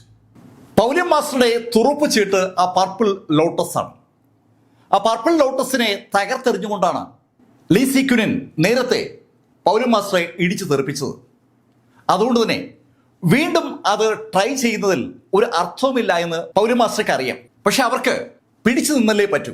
അവര് വീണ്ടും അവരുടെ ബോഡിയിലേക്ക് ആ പർപ്പിൾ നിറത്തിലുള്ള ലോട്ടസുകൾ സൃഷ്ടിക്കാൻ ശ്രമിച്ചപ്പോൾ അവരുടെ എൻറ്റയർ ഊർജവും ആ ലോട്ടസായി മാറുകയാണ്. ചെറിയ ചെറിയ താമരകൾ അവർക്ക് ചുറ്റുമായി ഉണ്ടായി വന്നു. അത് കണ്ടതും ലീ സി ക്യുനിൻ ഒന്ന് ചിരിച്ചു. അയാളുടെ കയ്യിലേക്ക് കേന്ദ്രീകരിച്ച ആ പ്രകാശത്തെ ഇടത് കൈയിലേക്ക് പതുക്കെ കൊണ്ടുവന്നു. ഇപ്പോൾ അയാളുടെ രണ്ട് കൈക്കും ഇടയിൽ ഒരു ചെറിയ ഗ്ലോബ് ഉണ്ട്, ഒരു ചെറിയ പന്ത്, പ്രകാശിക്കുന്ന പന്ത്. ആ പന്ത് വളരെ കൗതുകപൂർവ്വം അയാൾ പതുക്കെ പതുക്കെ അനക്കുകയാണ്.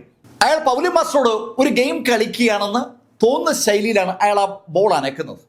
അയാൾ ആ ബോള് ഒന്ന് അനക്കിയിട്ട് വോളിബോളിൽ ബോൾ ഫിംഗർ ചെയ്യും പോലെ ആ കൈയൊന്ന് അനക്കിയതും ശരിക്കും ആ ബോള് വോളിബോളിൽ നമ്മൾ ഫിംഗർ ചെയ്ത് പന്ത് മുന്നോട്ട് പോകുന്ന അതേ വേഗതയിൽ അതിങ്ങനെ കറങ്ങി പൗലോ മാസ്റ്റർ നേരെ പാഞ്ഞു വന്നു. പൗലോ മാസ്റ്റർ ആ സമയത്ത് ദേഹത്തിന് ചുറ്റുമായി ആ പർപ്പിൾ നിറത്തിലുള്ള ലോട്ടസുകൾ സൃഷ്ടിച്ച് കഴിഞ്ഞിരുന്നു. പക്ഷെ ആ ലോട്ടസുകൾ ഈ ബോളിന് മുന്നിൽ ഒന്നുമല്ല എന്ന് പൗലോ മാസ്റ്റർക്ക് അറിയാം. അതറിയാവുന്ന പൗലോ മാസ്റ്റർ പെട്ടെന്ന് കണ്ണുകൾ ഇറുക്കി അടച്ചു. അവരിതാ മരണത്തെ മുഖാമുഖം കാണുകയാണ്.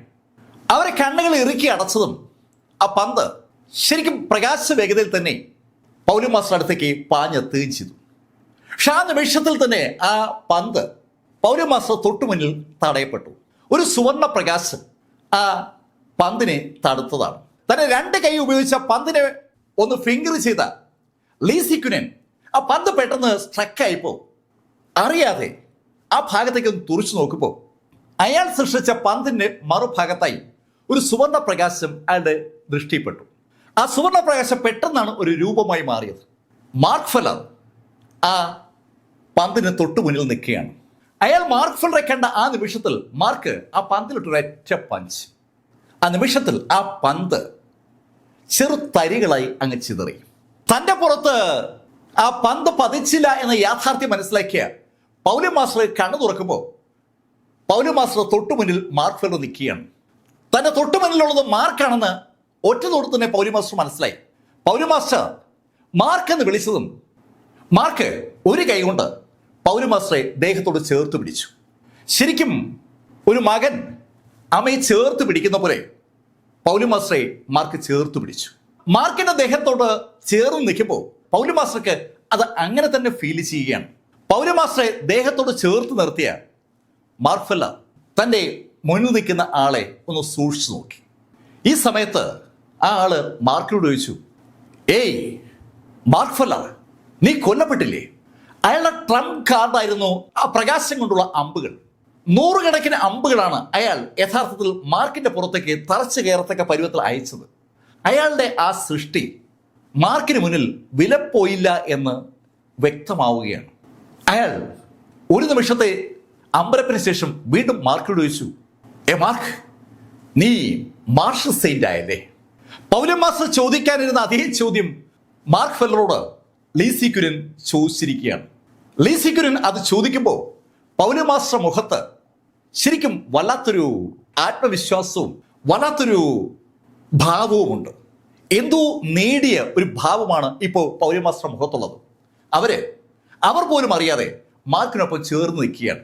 ഇതാ തൻ്റെ മകൻ ലോകത്തെ കീഴടക്കിയിരിക്കുന്നു. ആ ഒരു ഫീല് ആ അമ്മയുടെ മുഖത്ത് കാണാം. പൗലോ മാസ്റ്റർ ചേർത്ത് പിടിച്ച മാർക്ക് ഫെല്ലർ അയാളോട് ചോദിച്ചു, ഏയ് ആരാ നീ ഞാൻ തമ്മിൽ എന്താ പ്രശ്നം? മാർക്ക് ഫെല്ലർ, നിന്നെ കൊല്ലാൻ ആർക്കെങ്കിലും എന്തെങ്കിലും കാരണം വേണോ? അയാളുടെ ചോദ്യത്തിൽ ഒരുപാട് തലങ്ങളുണ്ട്. മാർക്ക് ഫെല്ലറെ കൊല്ലാൻ ആളുകളെ തലങ്ങും വിലങ്ങും നിയോഗിച്ചിരിക്കുകയാണ് ഈ മിസ്റ്റിക് വേൾഡുകാരും പിന്നെ ജിങ്ദു മാർഷൽ അസോസിയേഷൻ. നേരത്തെ അശ്വകാര്യ കുടുംബങ്ങൾ ചെയ്തുകൊണ്ടിരുന്ന കാര്യം ഇപ്പോൾ മിസ്റ്റിക് വേൾഡുകാർ ചെയ്യുന്നത് മാത്രം. ജിങ്ദു മാർഷൽ അസോസിയേഷൻ അന്നും ഇന്നും മാർക്കിനെതിരാണ്. അയാളുടെ ചോദ്യം കേട്ടതും മാർക്ക് ഫെല്ലർ അയാളോട് പറഞ്ഞു, ഓക്കെ, എന്നെ നേരിടാൻ വരുന്നതിൻ്റെ ഫലം എന്തായിരിക്കും എന്ന് അറിയാമല്ലോ. അത് കേട്ടതും ലീ സി ക്യുനിൻ ഉറക്കൊന്ന് പൊട്ടിച്ചിരിച്ചു. മാർക്ക് ഫെല്ലർ, നീ ഇപ്പോ ഈ മാർഷൽ സെയിന്റ് ആയതേ ഉള്ളൂ. ഞാനിതൊക്കെ പണ്ടേ ആയതാണ്. യഥാർത്ഥ മാർഷൽ സെയിന്റിന്റെ ശക്തി എന്താണെന്ന് ഞാൻ നിന്നെ കാണിച്ചു തരാം. അങ്ങനെ പറഞ്ഞിട്ട് അയാളുടെ രണ്ട് കൈയും ഒന്ന് ഉയർത്തി. ആ നിമിഷത്തിൽ അയാളുടെ കയ്യിലേക്ക് ആ പ്രകാശ രശ്മികൾ വീണ്ടും എത്തുകയാണ്. ശരിക്കും ആ ലൈറ്റ് കൊണ്ട് ഒരു ഗെയിമാണ് അയാൾ കളിക്കുന്നത്. ആ പ്രകാശ രശ്മികൾ അയാളുടെ കയ്യിലേക്ക് വന്നതും അയാളുടെ കൈ ഒന്ന് ചലിപ്പിച്ചു വൃത്താകൃതിയിൽ. ആ നിമിഷത്തിൽ അയാൾ തൊട്ടു മുന്നിലായി ഒരു സീല് രൂപം കൊള്ളുകയാണ്. ശരിക്കും ഒരു അടിപൊളി ചതുരാകൃതിയിലുള്ള ഒരു സീൽ. ആ സീൽ പ്രകാശം കൊണ്ട് ഉണ്ടാക്കപ്പെട്ടിരിക്കുന്നത്. ആ സീല് കണ്ടാൽ ശരിക്കും ഒരു പരിചയമാണെന്നേ തോന്നത്തുള്ളൂ. കാരണം അതിൻ്റെ മറുഭാഗത്ത് അയാളുണ്ട്. ആ പരിചയം പെട്ടെന്നാണ് ശക്തമായത്.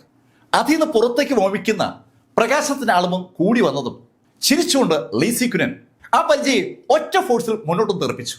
ശരിക്കും വേഗത്തിൽ ആ പരിചയ മാർക്ക് ഫെല്ലർ നിൽക്കുന്ന ഭാഗത്തേക്ക് എങ്ങനെ മൂവ് ചെയ്ത് വന്നതും മാർക്ക് പൗലി മാസ്റ്ററെ വലത് കൈകൊണ്ട് പതുക്കെ പുറകിലോട്ട് മാറ്റി. അതിനുശേഷം മാർക്ക് വലം കൈ കൊണ്ട് തന്നെ ആ പാഞ്ഞു വരുന്ന ആ പരിചയ്ക്ക് നേരെ കൈ ഒന്ന് അനക്കി. ശരിക്കും മാർക്ക് ഫെല്ലർ വളരെ കൂളായിട്ടാണ് ആ വലം കൈ ഒന്ന് അനക്കിയത്. മാർക്കിന്റെ ആ വലം കൈ ഒന്ന് അനങ്ങിയപ്പോൾ ആ കൈയുടെ അനക്കത്തിനനുസരിച്ച് ചെറിയ ഒരു കുഞ്ഞു കാറ്റ് ആ കൈയുടെ അനക്കത്തിനോടൊപ്പം ഉണ്ടായി. ആ കാറ്റ് ആ സീലിൽ തട്ടി. ചതുരാകൃതിയിലുള്ള പ്രകാശം ഓർമ്മിക്കുന്ന ആ സീലിലേക്ക് ആ ചെറിയ കാറ്റൊന്ന് തട്ടിയതും ആ സീൽ ചെറു ചെറു തരികളായി അങ്ങ് ചിതറി. ആ കാഴ്ച മറുഭാഗത്തുള്ള ലീസി കുനിനെ ശരിക്കും ഞെട്ടിച്ചു എന്ന് തന്നെ പറയാം. അയാളുടെ ട്രംപ് കാർഡൊന്നും അല്ല അയാൾ ഉപയോഗിച്ചത്. പക്ഷേ ആ സീലും അയാളുടെ ഒരു പ്രധാന ആയുധമാണ്. മാർക്ക് ഫെല്ലർ, നീ നിന്റെ റെപ്യൂട്ടേഷൻ നിലനിർത്തിയിരിക്കുകയാണല്ലോ. നീ ശക്തനാണ് എന്ന് എല്ലാവരും പറയാറുണ്ട്. അത് ശരിയാണെന്ന് നീ പ്രൂവ് ചെയ്തിരിക്കുകയാണ്. എന്നിട്ട് അയാൾ ചിരിച്ചുകൊണ്ട് മുന്നോട്ട് വെറുതെ കുതിച്ചു. അയാളൊരു മാർഷൽ സെയിൻ്റാണ്. ആ മാർഷൽ സെയിൻ്റായ അയാൾക്ക് അതിൻ്റെതായ ശക്തമായ ബോഡിയുണ്ട്. മാർക്കിനെ സ്പിരിച്വൽ എനർജി ഉപയോഗിച്ചു നേരിടുന്നതിന് പകരം ഫിസിക്കൽ ബോഡിയിൽ നേരിടാനുള്ള ഒരു കൗതുകം ലീസി കുനന് ഉണ്ടായെന്ന് അയാളുടെ ആ മുന്നോട്ടുള്ള കുതിപ്പ് വിളിച്ചു പറയുകയാണ്. അയാൾ മുന്നോട്ട് കുതിച്ചു വരുമ്പോൾ മാർക്ക് ഫെല്ലർ രണ്ട് കൈയും പുറകിലോട്ടും കെട്ടി. ശരിക്കും കൂളായിട്ട് ആ ഓടി വരുന്ന മാർഷൽ സെയിന്റിനെ മാർക്ക് അങ്ങനെ നോക്കി നിൽക്കുകയാണ്. മുന്നോട്ട് കുതിച്ചെത്തിയ ലീസി കുനൻ മാർക്കിന്റെ തൊട്ടടുത്തെത്തിയതും അതിശക്തമായി രണ്ട് പഞ്ച്, രണ്ട് കൈയും കൊണ്ട് മാർക്കിന്റെ നെഞ്ച് ലക്ഷ്യമാക്കി അയാൾ പഞ്ച് ചെയ്യുമ്പോൾ മാർക്ക് തടുക്കാതെ കൈ കെട്ടി അങ്ങനെ തന്നെ നിന്നു. ആ പഞ്ചിന്റെ പവർ എത്രയുണ്ടെന്ന് സ്വയം അറിയാൻ മാർക്കിന് ഒരു ആഗ്രഹമുണ്ടെന്ന് മാർക്കിന്റെ ആ നിൽപ്പ് വിളിച്ചു പറയുകയാണ്. പക്ഷെ അടുത്ത നിമിഷത്തിൽ നമ്മൾ കാണുന്നത് ലീസി കുനൻ തെറിക്കുന്നതാണ്. ലീസി കുനന് വിശ്വസിക്കാൻ പറ്റുന്നില്ല. അവന്റെ രണ്ട് കൈകളിൽ നിന്നും ചോര ഒലിക്കുകയാണ്. ഇരുമ്പ് കണക്കുള്ള എന്തോ സംഭവത്തിൽ അവൻ ഇടിച്ച് കൈ മുറിച്ച ഒരു പ്രതീതിയിലാണ് ഇപ്പോൾ ലീസി കുനൻ. തൻ്റെ ചോര ഒലിക്കുന്ന ആ കൈകളിലേക്ക് നോക്കിയ ലീസി കുനൻ മാർക്കിനോട് പറഞ്ഞു, മാർക്ക് ഫെല്ലർ, നിന്റെ ഫിസിക്കൽ ബോഡി ശക്തമാണെന്ന് ആളുകൾ പറഞ്ഞപ്പോൾ ഞാൻ ഇത്രയും ശക്തമാണെന്ന് ഒരിക്കലും ധരിച്ചിരുന്നില്ല. സാരമില്ല, നിന്നെ തീർക്കാൻ എനിക്ക് വേറെയും മാർഗങ്ങളുണ്ട്. അങ്ങനെ പറഞ്ഞ ലീസി കുനൻ പെട്ടെന്ന് ഒരു സ്പെല്ല് ആക്ടിവേറ്റ് ചെയ്തു. ആ സ്പെല്ല് ആക്ടിവേറ്റ് ചെയ്തതും അയാൾക്ക് മുന്നിലുള്ള സകലതും പതുക്കെ കറങ്ങി തുടങ്ങി. ശരിക്കും അയാൾ കൈയൊന്ന് അനക്കിയതും അയാളുടെ മുന്നിലുള്ള ആ പൊടിപടലങ്ങളും മണ്ണും മൺതരികളും എല്ലാം ഒരു കാറ്റിൽ പെടുകയാണ്. അതിൻ്റെ ഫലമായി എല്ലാം ഒന്ന് കറങ്ങി തുടങ്ങി. ആ എൻറ്റയർ സംഭവം കറങ്ങി തുടങ്ങുമ്പോൾ ആ കറക്കത്തിൻ്റെ ഒത്ത മധ്യത്തിൽ ഇപ്പോൾ ലീസി കുനൻ നിൽക്കുകയാണ്. ലീസി കുനൻ കേന്ദ്ര ബിന്ദുവായിക്കൊണ്ടുള്ള ഒരു ചുഴലിക്കൊടുങ്കാറ്റാണ് അയാൾ സൃഷ്ടിച്ചിരിക്കുന്നത്. ആ പൊടിപടലങ്ങൾ അയാൾക്ക് ചുറ്റും അതിശക്തമായി ഇങ്ങനെ കറങ്ങുമ്പോൾ അതുവരെ ഈ ഫൈറ്റ് നോക്കിക്കണ്ട പൗലി മാസ്റ്റർ മാർക്കിനോട് പറഞ്ഞു, മാർക്ക് ബി കെയർഫുൾ. പൗലി മാസ്റ്ററുടെ ആ വ്യാപലാതി മാർക്കിന് മനസ്സിലാവുന്നുണ്ട്. കാരണം പൗലി മാസ്റ്റർ അത് പറയുമ്പോഴേക്കും ചുറ്റുമുണ്ടായിരുന്ന ചെടികളും മരങ്ങളും ഒക്കെ പുഴുതെടുക്കപ്പെട്ട് കഴിഞ്ഞു. ആ കാറ്റിൽ അവയൊക്കെ ഇപ്പൊ പങ്കാളികളാണ്. ആ കാറ്റ് കടന്നു പോകുന്ന ഭാഗത്തുള്ള പാറകളൊക്കെ പുഴുതെടുക്കപ്പെടുകയാണ്. ചെറുതും വലുതുമായ പാറകളും മരങ്ങളും മണ്ണും മണലും എന്ന് വേണ്ട സകലതും ഇപ്പോ ലീസി കുനന് ചുറ്റും ഒരു വല്ലാത്ത വേഗതയിൽ കറങ്ങിക്കൊണ്ടിരിക്കുകയാണ്. അയാൾ ആ കാറ്റിന്റെ ആ ചുഴലിയുടെ കേന്ദ്ര ബിന്ദുവാണ്. സകലതിനെയും തച്ചുടയ്ക്കാനുള്ള കപ്പാസിറ്റി അയാളുടെ ആ സൃഷ്ടിക്കപ്പെട്ട ചുഴലിക്കുണ്ടെന്ന് ഒറ്റ നോട്ടത്തിൽ തന്നെ വ്യക്തമാണ്. ശരിക്കും ഒരു വല്ലാത്ത ശബ്ദവും മുഴക്കവും ഒക്കെ അവിടെ കേൾക്കുകയാണ്. ആ ചുഴലിക്കൊടുങ്കാറ്റിന്റെ ശക്തിയും വ്യാപ്തിയും വർദ്ധിക്കുന്നതനുസരിച്ച് എൻ്റയർ സംവിധാനവും അതിന്റെ ഭാഗമാവുകയാണ്. ഏതാനും മീറ്ററിലൂടെ കഴിഞ്ഞാൽ ആ ചുഴലി മാർക്ക് ഫെല്ലർക്കും പൗലി മാസ്റ്റർക്കും അടുത്തെത്തും. മാർക്ക് അപ്പോഴും നിസ്സംഖനായി ആ ചുഴലി തന്നെ അങ്ങനെ നോക്കി നിൽക്കുകയാണ്. മാർക്കിനെ ഇപ്പൊ വ്യക്തമായും കാണാം. മാർക്കിന് മുന്നിലൂടെ അതിവേഗതയിൽ ആ മരങ്ങളും പാറകളൊക്കെ ഇങ്ങനെ പാഞ്ഞു പോകുന്നത്. ശരിക്കും നമ്മുടെ പ്ലാനറ്റ് സിസ്റ്റം ഇങ്ങനെ കടന്നു പോകുന്ന പോലെ എൻ്റെ സംവിധാനം അതിവേഗതയിൽ കറങ്ങുകയാണ്. ആ കറക്കത്തിൽ ഉൾക്കൊള്ളുന്ന സാധനങ്ങളുടെ അളവ് അനുനിമിഷം കൂടിക്കൂടി വരികയാണ്. അടുത്ത നിമിഷത്തിൽ അത് മാർക്കിനെയും എടുത്ത് കറക്കും. അങ്ങനെയാണ് ആ ചുഴലി വലുതാകുന്നത്. സെൻട്രൽ തന്നെ നിൽക്കുന്ന ലീസി ക്യുനൻ പുഞ്ചിരിയോടുകൂടി മാർക്കിനോട് പറഞ്ഞു, മാർക്ക്, മാർഷൽ സൈന്യങ്ങൾ തമ്മിലുള്ള വ്യത്യാസം നീ തിരിച്ചറിയാൻ വൈകിപ്പോയി. പക്ഷേ എന്താ പറയുക, നിനക്ക് അത് പഠിക്കാനുള്ള സമയം പോലും ലഭിക്കുന്നില്ല. മാർഷൽ സൈന്റ് ആയതിനു ശേഷം കൂടുതൽ ലോകം കാണാനുള്ള അവസരം പോലും മാർക്കിന് കിട്ടുന്നതിന് മുമ്പേ മാർക്ക് ഇതാ കൊല്ലപ്പെടാൻ പോവുകയാണ്. അയാളുടെ വാക്കുകളിൽ അത് വ്യക്തമാണ്. അയാൾ അങ്ങനെ പറഞ്ഞതും മാർക്ക് ഫെല്ലർ മാർക്കിന്റെ വലത് കാല് തറയിൽ ഒന്ന് ആഞ്ഞു ചവിട്ടി. മാർക്കിൽ നിന്ന് ഏകദേശം ഒരു 10 അടി പുറകിൽ മാറി നിൽക്കുന്ന പൗലി മാസ്റ്ററാണ് ഇപ്പോൾ ഞെട്ടിയത്. കാരണം മാർക്കിന്റെ ആ കാലിന് ചുറ്റുമായി ഒരു താമര പെട്ടെന്ന് വിരിഞ്ഞത്. പർപ്പിൾ നിറത്തുള്ള താമര. ആ താമരയ്ക്ക് പെട്ടെന്ന് അനവധി കുഞ്ഞുങ്ങൾ ഉണ്ടായതുപോലെ താമരകളുടെ എണ്ണം അങ്ങ് വർദ്ധിച്ചു. പൗലി മാസ്റ്ററുടെ ആ മാന്ത്രിക സ്പെല്ല് ഇതാ മാർക്ക് ഫെല്ലർ അവിടെ അവരുടെ മുന്നിൽ തന്നെ അവതരിപ്പിക്കുകയാണ്. അമ്പരപ്പോടെ പൗലി മാസ്റ്റർ നോക്കുമ്പോഴേക്കും മാർക്കിന് ചുറ്റും ശരിക്കും അനവധി പർപ്പിൾ നിറത്തുള്ള താമരകൾ രൂപപ്പെട്ട് കഴിഞ്ഞു. ആ പർപ്പിൾ താമരകൾ കണ്ണഞ്ചിക്കുന്ന വേഗതയിൽ പെട്ടെന്നാണ് ഒന്ന് കറങ്ങി തുടങ്ങിയത്. മാർക്ക് ഫെല്ലറുടെ അടുത്തേക്ക് പാഞ്ഞു വരുന്ന ആ ചുഴലിയുടെ തൊട്ടു മുന്നിലായി ഇതാ മാർക്കിന് ചുറ്റും ആ പർപ്പിൾ താമരകൾ കറങ്ങുകയാണ്. മാർക്ക് ആ കറങ്ങുന്ന താമരകൾക്ക് നടുവിലാണ്. മാർക്കിന് ചുറ്റുമുള്ള ആ കറക്കത്തിൽ നമ്മൾ കാണുന്നത് പർപ്പിൾ നിറം മാത്രമാണ്. മാർക്കിന് ചുറ്റും കറങ്ങുന്ന ആ പർപ്പിൾ താമരകളുടെ അടുത്തേക്ക് ആ ചുഴലി എത്തിയത് അതേ നിമിഷത്തിലാണ്. ആ ചുഴലി കൊടുങ്കാറ്റിലെ പാറകളും മരങ്ങളും എന്ന് വേണ്ട മണ്ണും പൊടിയൊക്കെ മാർക്കിന്റെ പർപ്പിൾ താമരകളുമായി മുട്ടുന്ന അതേ നിമിഷത്തിൽ അവ ചെറുതരികളായി ചിതറിത്തെറിച്ചു തുടങ്ങി. ശരിക്കും മാർക്ക് ഫെല്ലറുടെ ആ ഡിഫൻസിന്റെ അടുത്തേക്ക് എത്താൻ പോലും ആകാതെ ആ ചുഴലിയുടെ ഭാഗമായ പാറകളും മരങ്ങളും ഒക്കെ പൊട്ടിത്തെറിക്കുമ്പോൾ മാർക്കിന് ചുറ്റുമുള്ള ആ പർപ്പിൾ താമരകളുടെ വലിപ്പം കൂടിക്കൂടി വരികയാണ്. മാർക്കിന്റെ സർക്കിള് വലുതായി തുടങ്ങി. മാർക്കിന്റെ സർക്കിൾ വലുതാകുന്നതനുസരിച്ച് മാർക്കിന്റെ സർക്കിൾ സൃഷ്ടിക്കുന്ന പ്രഷറും കൂടുകയാണ്.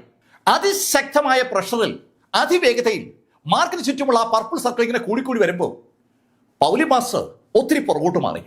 കാരണം ആ സർക്കിൾ പൗലി മാസ്റ്റർ തൊട്ടടുത്തെത്തിയിരുന്നു. പൗലി മാസ്റ്റർ ഒത്തിരി പുറകോട്ട് മാറുമ്പോൾ അവിടെ കണ്ണുകൾ വല്ലാത്ത അതിശയും അമ്പരപ്പും എന്തെന്ന് തിരിച്ചറിയാൻ കഴിയാത്ത ചില ഭാവങ്ങളൊക്കെ ഉണ്ട്. ഒരു വല്ലാത്ത കൗതുകം അവിടെ കണ്ണുകളിലുണ്ട്. അവരങ്ങനെ നോക്കുമ്പോഴേക്കും മാർക്ക് ഫെല്ലർ സൃഷ്ടിച്ച ആ പർപ്പിൾ താമരകളുടെ ചുഴലി മറ്റേ ചുഴലിയെ ഏതാണ്ട് പൂർണ്ണമായും വിഴുങ്ങിയെന്ന് പറയാം. ഇപ്പോ ഏതാണ്ട് പേപ്പർ പോലെ വെളുത്ത ഒരു മുഖം, വിളറിയ മുഖം നമുക്ക് കാണാം.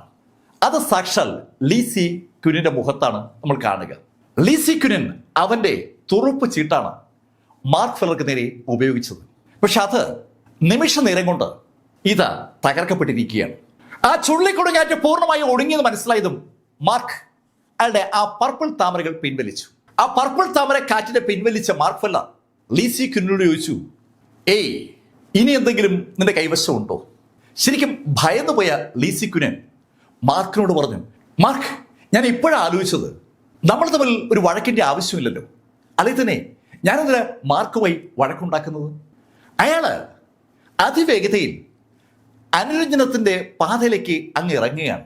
അത് കേട്ടതും മാർക്ക് പറഞ്ഞു, ലീസി ക്യുനൻ, നീ ചെയ്ത കാര്യങ്ങൾ പലതും ഞാൻ മറന്നനെ. പക്ഷേ നീ പൗലി മാസ്റ്റർ പുറത്ത് കൈവച്ചു. അത് കണ്ടില്ലെന്ന് വെക്കാൻ എനിക്ക് പറ്റില്ല. അങ്ങനെ മാർക്ക് പറഞ്ഞതും മാർക്ക് നിന്ന സ്ഥലത്ത് നിന്ന് അപ്രത്യക്ഷമായത് ലീസി ക്യുനൻ കണ്ടു. മാർക്ക് ഫെല്ലർ ശരിക്കും മുന്നോട്ട് കുതിക്കുമ്പോൾ ആഫ്റ്റർ ഇമേജുകൾ മാത്രം മാർക്ക് നിന്ന സ്ഥലത്ത് വരുന്ന കാഴ്ചയാണ് അയാൾ കണ്ടത്.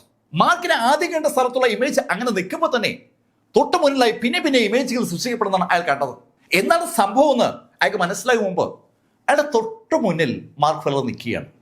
മാർക്കിനത് അവിടെ കണ്ടെന്ന് അയാൾ വിചാരിച്ച അതേ നിമിഷത്തിൽ മാർക്ക് തൊട്ട് മുന്നിൽ എത്തിക്കഴിഞ്ഞു.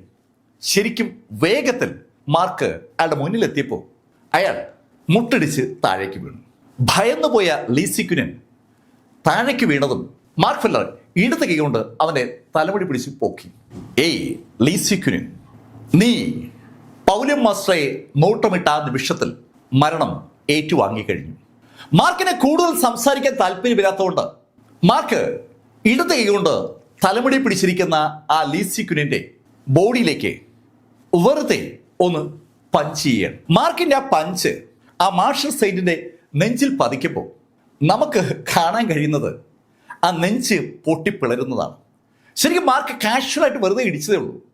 ആ മാർഷൽ സെയിന്റ് ആ നിമിഷം ഏതാണ്ട് ചിതറി എന്ന് പറയാം. ആ നിമിഷത്തിൽ ആ ബോഡിയിൽ നിന്ന് പുറത്തേക്ക് ചാടിയ അയാളുടെ ആ മെറിഡിയൻ സ്പിരിറ്റിനെ മാർക്ക് വലം കൈകൊണ്ടേക്ക് പിടിച്ചു. ആ നിമിഷം തന്നെ മാർക്ക് ആ സ്പിരിറ്റിനെ ഒന്ന് ഞെരിക്കുകയും ചെയ്തു. ഒരു കാരണവശാലും ഇനിയും അയാൾ ജീവിച്ചിരിക്കാൻ പാടില്ല എന്ന് തീരുമാനിച്ചുറച്ച മാർക്ക് ഫെല്ലർ ആ പ്രിമോഡിയൽ സ്പിരിറ്റിനെ കൂടി ഞെരിച്ച് കൊന്നോടുകൂടി ആ ബോഡി താഴേക്ക് വീണു. മാർക്ക് തിരിഞ്ഞു പോലും നോക്കാതെ നടന്ന് പൗലം മാസ്റ്റർ അടുത്തേക്ക് എത്തി. തന്റെ നേരെ നടന്നു വരുന്ന മാർക്ക് ഫെല്ലർ തന്നെ നോക്കി നിൽക്കുകയാണ് പൗലം മാസ്റ്റർ. തന്റെ അടുത്തേക്ക് വന്ന മാർക്ക് ഫെല്ലറെ നിർനിമിഷയായി നോക്കി നിന്ന പൗലം മാസ്റ്റർ മാർക്കിനോട് പറഞ്ഞു, മാർക്ക്, ശരിക്കും എനിക്ക് സന്തോഷമായി. പൗലം മാസ്റ്റർ, എവിടെ നമ്മുടെ ഡാനി? മാർക്ക് അത് ചോദിച്ചപ്പോഴാണ് പൗലം മാസ്റ്റർ പെട്ടെന്ന് ഡാനിയെ കുറിച്ച് ആലോചിക്കുന്നത്. മാർക്ക്, ഡാനി അയാൾ ഇടിച്ച് ദൂരെ തെറിപ്പിച്ചായിരുന്നു.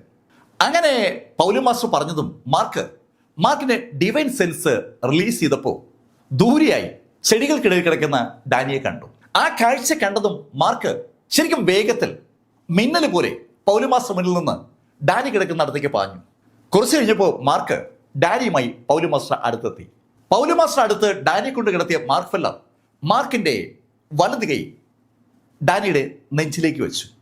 ഏതാനും സെക്കൻഡ് കഴിഞ്ഞതും മാർക്കിന്റെ ശരീരത്തിൽ നിന്ന് കയറിയ ആ സ്പിരിച്വൽ എനർജി ഡാനിയുടെ ബോഡിയിലുണ്ടായ സകല ബ്ലോക്കുകളും ക്ലിയർ ചെയ്തു. അയാളുടെ ശരീരത്തിലേക്ക് ആവശ്യത്തിന് ഊർജ്ജം എത്തിക്കഴിഞ്ഞതും ഡാനി ചാടി എണീക്കുകയാണ്. ചാടി എണീറ്റ് ഡാനി തൊട്ടടുത്തിരിക്കുന്ന മാർക്ക് ഫെല്ലറെയും അതുപോലെ പൗലം മാസ്റ്ററെയും കണ്ടു. അയാൾ അവരോട് ചോദിച്ചു, എവിടെ അയാളെവിടെ? അയാളെ മാർക്ക് കൊന്നു. മാർക്ക് കൊന്നോ? കൊന്നു എന്ന് പൗലം മാസ്റ്റർ കൂളായിട്ട് അങ്ങനെ പറഞ്ഞപ്പോൾ ഡാനി ചിരിച്ചുകൊണ്ട് മാർക്കിന്റെ ഷോൾഡർ തട്ടി. അത് നന്നായി. കൂടുതലൊന്നും പറയാൻ ഡാനിക്ക് ഇല്ല എന്നതാണ് സത്യം. ഡാനി അങ്ങനെ പറഞ്ഞതും മാർക്ക് ഡാനിയോട് പറഞ്ഞു, സീനിയർ, ശരിക്കും അങ്ങയോട് ക്ഷമ ചോദിക്കാൻ ഞങ്ങൾ ബാധ്യസ്ഥരാണ്. അങ്ങ് കൃഷി ചെയ്തുണ്ടാക്കിയ ഒരുപാട് സ്ഥലം നഷ്ടമായി. അതിൽ ഞങ്ങൾക്ക് ഒരുപാട് സങ്കടമുണ്ട്. മാർക്ക് ഫെല്ലറുടെ ആ ഡിവൈൻ ട്രിബുലേഷൻ നടക്കുമ്പോൾ വീണ മിന്നല് ഒത്തിരി സ്ഥലം ഏതാണ്ട് കരിച്ചുണക്കി എന്ന് പറയാം. അത് ചൂണ്ടിക്കാണിച്ചുകൊണ്ടാണ് മാർക്ക് അങ്ങനെ പറഞ്ഞത്. അത് കേട്ടപ്പോൾ ഡാനി മാർക്കിനോട് പറഞ്ഞു, മാർക്ക്, ഞാൻ 10-30 വർഷമായിട്ട് ഏകാന്തവാസത്തിലായിരുന്നു എന്ന് പറയാം. ഇവിടെ എന്നെ കാണാൻ ആരും വന്നിട്ടില്ല. എന്നെ കാണാൻ ആദ്യമായി വന്നത് നിങ്ങൾ രണ്ടുപേരുമാണ്. അതുകൊണ്ട് ഞാൻ ഇവിടെ അങ്ങ് വിടാൻ തീരുമാനിച്ചു. ഞാൻ ഇനി യുവാനയ്ക്കൊപ്പം കൂടുകയാണ്. ഡിവൈൻ ആൽക്കെമിസ്റ്റ് പൗലിയനിലെ പൗലം മാസ്റ്റർക്കൊപ്പം ഡാനി കൂടുന്നു എന്ന് പറഞ്ഞപ്പോൾ പൗലം മാസ്റ്റർക്ക് വല്ലാത്തൊരു അതിശയം തോന്നി. പൗലം മാസ്റ്റർ സന്തോഷത്തോടെ ഡാനിയോട് പറഞ്ഞു, ഹേയ് ഡാനി, താങ്ക് യു. നിങ്ങളെപ്പോലെ ഒരാള് എൻ്റെ കൂടെ ഉള്ളത് എന്തുകൊണ്ടും നല്ലതാണ്. ഡിവൈൻ ആൽക്കെമിസ്റ്റ് പൗലിയനിൽ ഒരു പർപ്പിൾ ഫ്ലെയിമുള്ള ആളേ ഉള്ളൂ പൗലം മാസ്റ്റർ. മാർക്കുള്ളപ്പോൾ അത് രണ്ടാവും. മാർക്ക് പലപ്പോഴും അടികൂടെ നടക്കുന്നതുകൊണ്ട് അവിടെ ആവശ്യത്തിന് ഒറ്റ ആളെ കിട്ടൂ. ഡാനി കൂടി ഉണ്ടെങ്കിൽ അതിനൊരു ആശ്വാസമാവും. പൗലം മാസ്റ്ററുടെ മനസ്സിൽ പലതരം കാൽക്കുലേഷൻസ് കടന്നു വരികയാണ്. ആ സമയത്ത് മാർക്ക് ഫെല്ലർ പൗലം മാസ്റ്ററോട് പറഞ്ഞു, പൗലം മാസ്റ്റർ, നമുക്ക് ഡാനിയും കൊണ്ട് ഡിവൈൻ ആൽക്കെമിസ്റ്റ് പൗലിയിലേക്ക് പോയാലോ? അത് കേട്ടതും ഡാനി മാർക്കിനോടും പൗലം മാസ്റ്ററോടും പറഞ്ഞു, ഞാൻ വരാം. അതിനു മുമ്പ് എനിക്ക് ഇവിടെ ചില കാര്യങ്ങൾ പൂർത്തീകരിക്കാനുണ്ട്. അയാൾ ഇതുവരെ വളർത്തിയെടുത്ത ആ കൃഷിഭൂമി, ആ ഹെർബൽ തോട്ടം അങ്ങനെ അങ്ങ് അവസാനിപ്പിച്ച് കടന്നു പോകാൻ പറ്റില്ല. അത് നോക്കാൻ ആരെങ്കിലുമൊക്കെ ചുമതലപ്പെടുത്തണമല്ലോ. ഡാനി അങ്ങനെ പറഞ്ഞതും ഡാനി അവിടെ ആക്കിയിട്ട് മാർക്ക് ഫെല്ലറും പൗലം മാസ്റ്ററും കൂടി അവരുടെ വാഹനത്തിൽ ഡിവൈൻ ആൽക്കെമിസ്റ്റ് പൗലിയിലേക്ക് തിരിച്ചു. പിറ്റേന്ന് നേരം വെളുത്തപ്പോൾ അവര് ഡിവൈൻ ആൽക്കെമിസ്റ്റ് പൗലിയിലുണ്ട്. അവിടെ എത്തിയപ്പോൾ മാർക്കിനോടായി പൗലം മാസ്റ്റർ ചോദിച്ചു, ഏയ് മാർക്ക്, എന്താ അടുത്ത പരിപാടി? പൗലം മാസ്റ്റർ, ഞാൻ ആ വാൻ ഗസ്മാനെ നേരിടാൻ തീരുമാനിച്ചിരിക്കുകയാണ്. ഏയ് മാർക്ക്, അത് വേണ്ട, അതിനുള്ള സമയമായില്ല. ഇപ്പോൾ നീ നിന്റെ ശക്തി ഒന്ന് വർദ്ധിപ്പിക്കാൻ ശ്രമിക്കുകയാണ് വേണ്ടത്. നീ മാർഷൽ സെയിന്റ് ആണെന്നുള്ള കാര്യം ശരിയാണ്. എന്നാലും നിന്നെ സപ്പോർട്ട് ചെയ്യാൻ ആളുകൾ വളരെ കുറവാണ്. നേരത്തെ മാർക്ക് ഫെല്ലർക്ക് ഗ്രീൻമൂൺ വില്ല ഉണ്ടായിരുന്നു. ഗ്രീൻമൂൺ വില്ലയിലുള്ള മുഴുവൻ ആളുകളെയും ഈ വാൻ ഗസ്മാനാണ് കൊന്നൊടുക്കിയത്. മാർക്കിനെ സപ്പോർട്ട് ചെയ്യാൻ ഒരു ടീം വേണമെന്ന് പൗരോ മാസ്റ്റർ പറഞ്ഞപ്പോൾ മാർക്ക് പൗരോ മാസ്റ്ററോട് പറഞ്ഞു, ശരിയാണ്, പൗരോ മാസ്റ്റർ പറഞ്ഞത് ശരിയാണ്, അങ്ങനെയാണെങ്കിൽ ഞാൻ അത് ആദ്യം ശരിയാക്കാം. അങ്ങനെ പറഞ്ഞിട്ട് മാർക്ക് ഫെല്ലർ പൗരോ മാസ്റ്ററോട് യാത്ര പറഞ്ഞ് അവിടുന്ന് പുറത്തിറങ്ങി. മാർക്ക് ഫെല്ലർ കാൻ സിറ്റിയിൽ നിന്ന് നേരെ പോയത് ഷെങ് കിങ്ഡത്തിലേക്കാണ്.